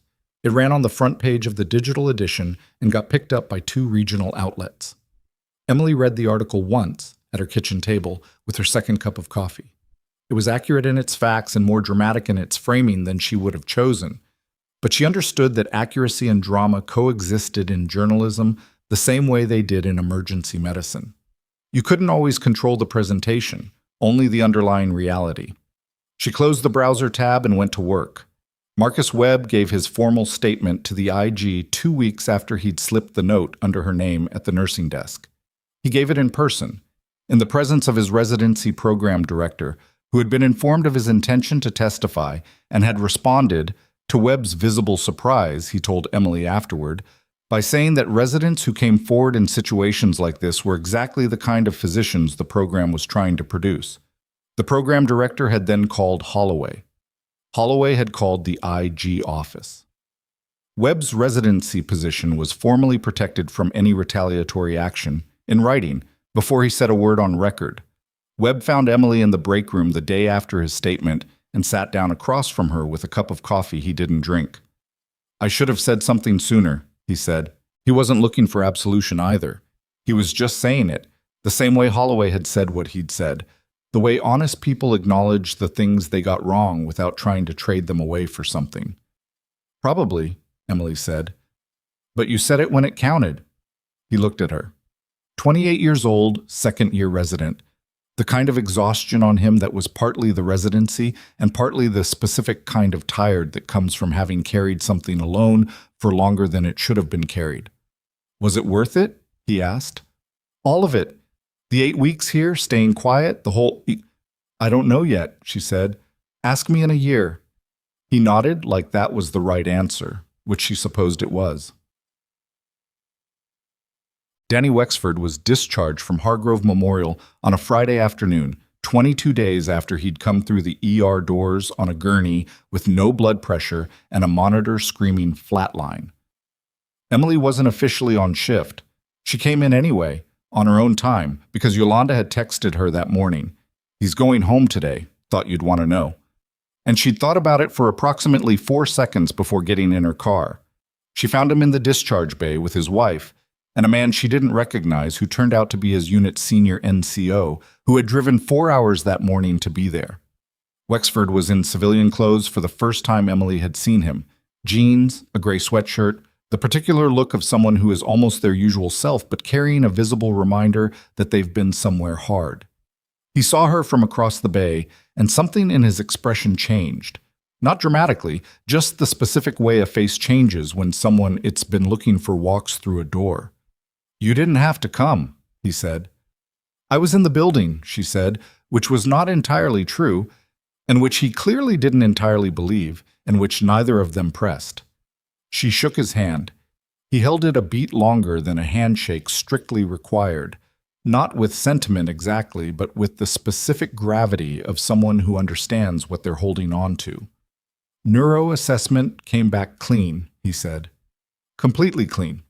The neurologist said she'd never seen that outcome after a 4-minute arrest, and she didn't have an explanation for it." "Bodies are strange," Emily said. "They surprise you." "Mine surprised everyone, apparently." He almost smiled. "My CO wants to talk to you, formally. I told him I'd ask." "I know," she said. Hartfield already reached out. His NCO, a broad-shouldered man named Sergeant Pryor, who had the look of someone who had been through enough to have stopped being surprised by most things, but had not quite achieved that with this situation, extended his hand to Emily. "Ma'am," he said, "on behalf of Wexford's unit, we know what you did." Emily shook his hand. "Take care of him." "Yes, ma'am." She left before the paperwork finished because goodbyes in discharge bays had a way of extending into something larger than they needed to be. And she was not good at large goodbyes, and she thought Wexford probably understood that about her at this point. In the parking lot, the cold had eased slightly, February giving the first small suggestion that it was considering ending. She stood beside her car for a moment with her face tilted up toward the pale sky and felt, for the first time since October, something that was close to still. Hartfield called her the following week with the formal offer. The Army Medical Training Command at Fort Valdez was looking to expand its advanced battlefield trauma curriculum. They wanted someone who could teach emergency thoracic intervention under field conditions, not theoretically, not from a manual, but from the specific kind of knowledge that comes from having done it in the wrong place at the wrong time with the wrong equipment and made it work anyway. They wanted Emily. "It's not a commission," Hartfield said. "It would be a civilian contractor position. You'd maintain your nursing license. You'd work with the training battalion 6 months of the year and have the other 6 for whatever you want them for." Emily was quiet for a moment. "Hargrove offered me something too," she said. "I know. Holloway called me." A pause. "What did they offer?" "Trauma team lead, new position. They're restructuring the department." She paused.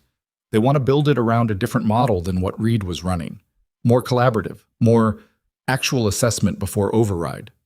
"That's a good offer," Hartfield said. "Yes," she said. "It is." "And the Army offer?" "Is also a good offer." Hartfield was quiet for a moment. "Emily, you don't have to choose one. She thought about that. Both, she said slowly. Hargrove 6 months, Fort Valdez 6 months. He let that sit. It would require some schedule architecture, but it's not impossible. It wasn't impossible.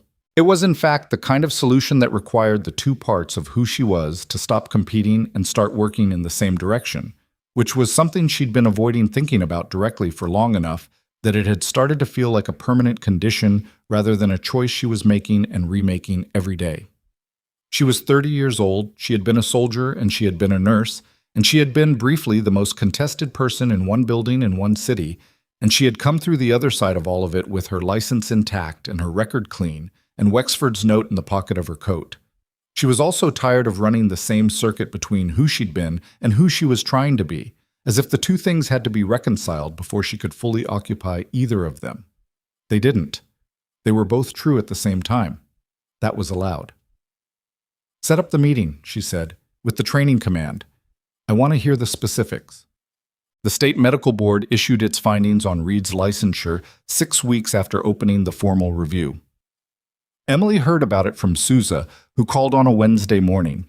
The board had found Reed in violation of the standard of care in connection with his management of Corporal Wexford's case, citing the failure to act on a documented clinical concern raised by nursing staff and the absence of appropriate differential diagnosis evaluation. They had also found the record amendment at 4:12 a.m. to constitute a material alteration of a medical document, which in the board's language was characterized as conduct that undermines the integrity of the clinical record and represents a serious breach of professional standards. His license was suspended for 1 year, with reinstatement contingent on completion of a supervised practice program and a formal ethics review. He was also required to submit to a practice monitor for 3 years following reinstatement. It was not permanent revocation. Emily had known it probably wouldn't be. The board had to weigh a 20-year career in the absence of a criminal conviction, and it had weighed them. She had expected to feel something sharper about that than she did. What she actually felt was that 1 year of suspension and 3 years of monitoring was a man who would never again walk into an ER and dismiss a clinical concern without consequence, and that was something real, and she let it be enough. "The AG's office," she said to Sousa. "The 3 cases." "Still open," Sousa said. "The Oaks referral has a separate investigator assigned. Carol Oaks has been interviewed. It's moving." A pause. "Slowly, but moving. Carol knows?" "She knows. She's okay. Keeping it together." Sousa paused. "She asked about you, actually. Said you talked on the phone for a while." "We did. She said it helped, having someone listen who understood what she was describing." A pause. "I think she meant medically, but I think she also meant the other thing." "The other thing?" "Knowing what it felt like to be right in a space that refused to acknowledge it." Emily understood that. She'd lived inside that specific geography for a long time. She didn't have a clean solution for it beyond what she'd always done, which was stay anyway and keep doing the work and wait for the moment when the facts became undeniable. The moment always came. It didn't always come fast enough, and it didn't always come in time, and those were the parts that stayed with her and would probably keep staying with her, filed in the same internal space as all the other costs of doing the kind of work that she did. But it came. But her first day as Hargrove Memorial's trauma team lead was a Monday in late March. The department looked different from that vantage. Same hallways, same fluorescent lights that still buzzed in one section of the corridor, same equipment she'd cataloged in her head 8 weeks into a job she'd been told she shouldn't be too close to anything critical. But the assignment board had her name at the top, and the 3 residents on rotation that morning introduced themselves to her, and Yolanda Torres handed her the morning briefing with the specific expression of someone who had been waiting to hand her that briefing for a while. The first case of the morning was a construction worker with crush injuries to his right arm and early signs of compartment syndrome. Emily assessed him, directed the imaging, and caught the developing pressure issue before it was in crisis territory. Standard work, competent and necessary and unglamorous. The kind of thing that doesn't get documented in anyone's notes as a moment, but is the thing that actually keeps people alive. She did the same thing the second case, and the third, and through a long afternoon that ran into the evening because it was a Monday, and Mondays in ERs were consistently what they were. At the end of the shift, she was charting at the station when Gloria Pham appeared next to her, which was unusual because Gloria's shift had ended 2 hours ago. "Did you wait around?" Emily said. "I had some charting to finish," Gloria said in the tone of someone who definitely did not have charting to finish. Emily looked at her. "Okay, no," Gloria admitted. "I wanted to see how your first day went." "It went like a Monday." "Good Mondays or bad Mondays?" "Neither, just Mondays." Emily looked at her. "Which is fine. That's what the work is. Most of it." Gloria nodded. Then she did something that Emily hadn't expected, which was to sit down in the chair next to the station and say quietly, "You know, when you first transferred here, Patrick told me you were probably one of those nurses who thought she knew more than everyone else. That you'd be trouble."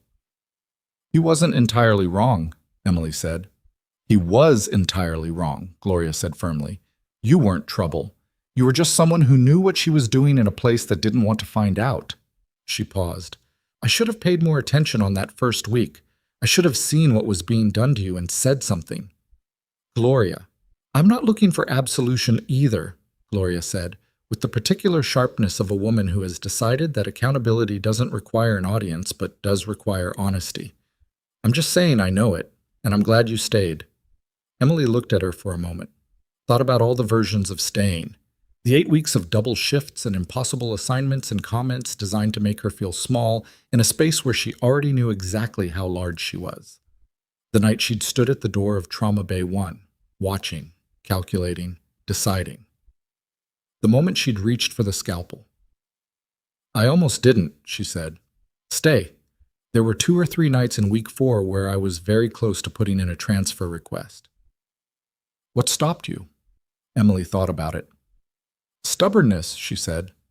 "Mostly.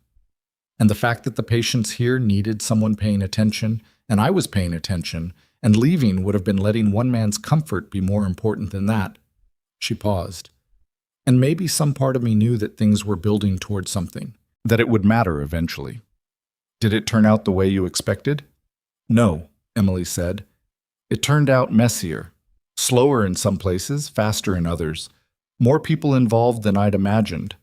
She looked at the board above the nursing station, the current cases, the assignments, the ordinary ongoing complexity of a department doing its work. "That's usually how it goes." Gloria nodded. She stood, picked up her bag. "Same time tomorrow?" she said. "Same time tomorrow," Emily said. Pamban. The Fort Valdez meeting happened in April, in a conference room that smelled like institutional coffee and something faintly mechanical, and Emily sat across from a colonel named Driscoll and 2 members of the training battalion's curriculum committee and walked them through what she would teach and how she would teach it. She talked about field triage assessment without imaging, about the specific way a pericardial tamponade presents when you're moving fast and there's no sonogram and the monitor is already alarming and somebody is telling you that you're wrong. About the gap between what protocols can contain and what judgment has to cover when the protocols run out. About how to teach the difference between those things to people who are about to go somewhere where it will matter in the most direct way possible. Driscoll listened without interrupting, which told her something about him. At the end, he leaned back and said, "Major Dawson." "I'm not a major anymore," she said. "Force of habit." He looked at her. "Ms. Dawson. The work you described doing at Hargrove Memorial, the documentation, the incident tracking, the pattern recognition over 8 weeks, that's exactly the kind of clinical thinking we're trying to build into our field medics at every level.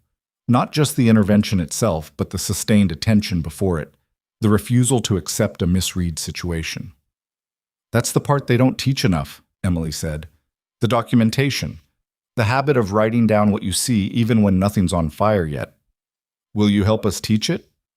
She said yes. She drove back to Caldwell City in the early evening, through country that was finally starting to open up into spring. The fields north of town showing the first thin green, the sky holding light later than it had in months.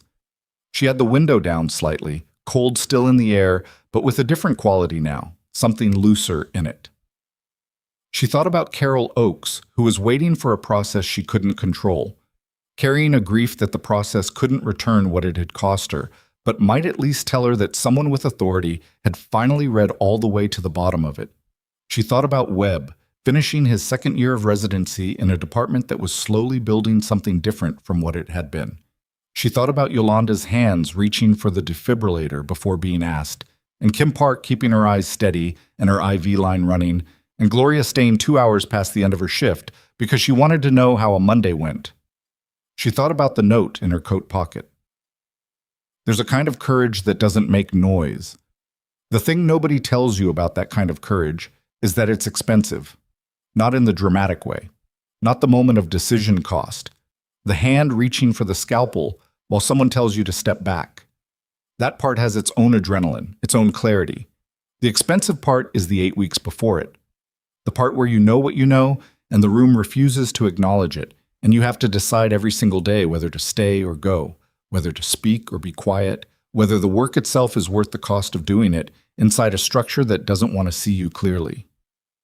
Most people make that calculation and find a more comfortable answer.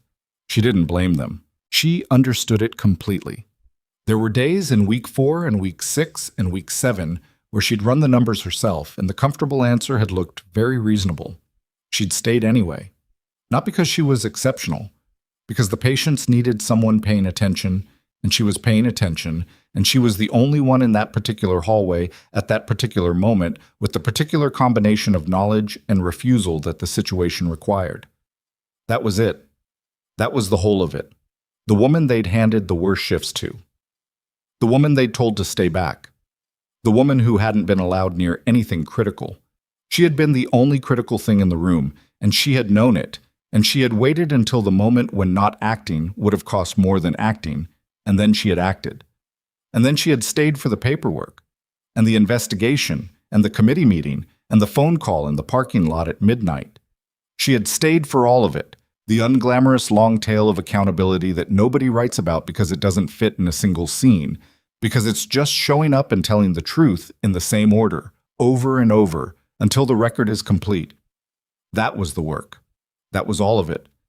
She pulled into the parking lot on Delmont Street and sat in the car for a moment with the engine off. Above the dry cleaner, the light in her apartment window was on. She'd left it on that morning, which she always did. One of those small domestic habits she'd developed since coming here that had nothing to do with tactical awareness and everything to do with wanting to come home to a lit window. She got out of the car. She went upstairs. She made coffee, stood at the window, watched the street below in the early spring evening. A woman walking a dog, a teenager on a bike, a delivery driver doing the geometry of a parallel park. The ordinary, irreplaceable texture of a city going about its life. She had a meeting at Hargrove at 7 tomorrow. She had a curriculum outline to draft for Fort Valdez by end of week. She had a follow-up call with Carol Oakes on Friday, not because she had news, but because she'd said she would call, and she was the kind of person who did what she said she would do. She had work, real work, the kind that mattered, in 2 places that needed what she had to give. She drank her coffee. Outside, the evening moved on, and the city did what cities do. Kept going, kept being complicated, kept producing situations that required someone to pay attention. Somewhere in it, a paramedic was writing up a field report that would matter to someone tomorrow. A resident was making a call that would define their instincts for the next 20 years. A nurse was standing at a door, watching, calculating, deciding. The ones who stay are rarely the ones who expected to be heroes. They're the ones who looked at the cost and paid it anyway. Not once, in a single bright moment, but quietly, persistently, in all the ordinary hours before and after, when no one was watching and the work still needed doing. Emily Dawson set down her cup, turned off the kitchen light, and went to bed. Tomorrow, she had patience.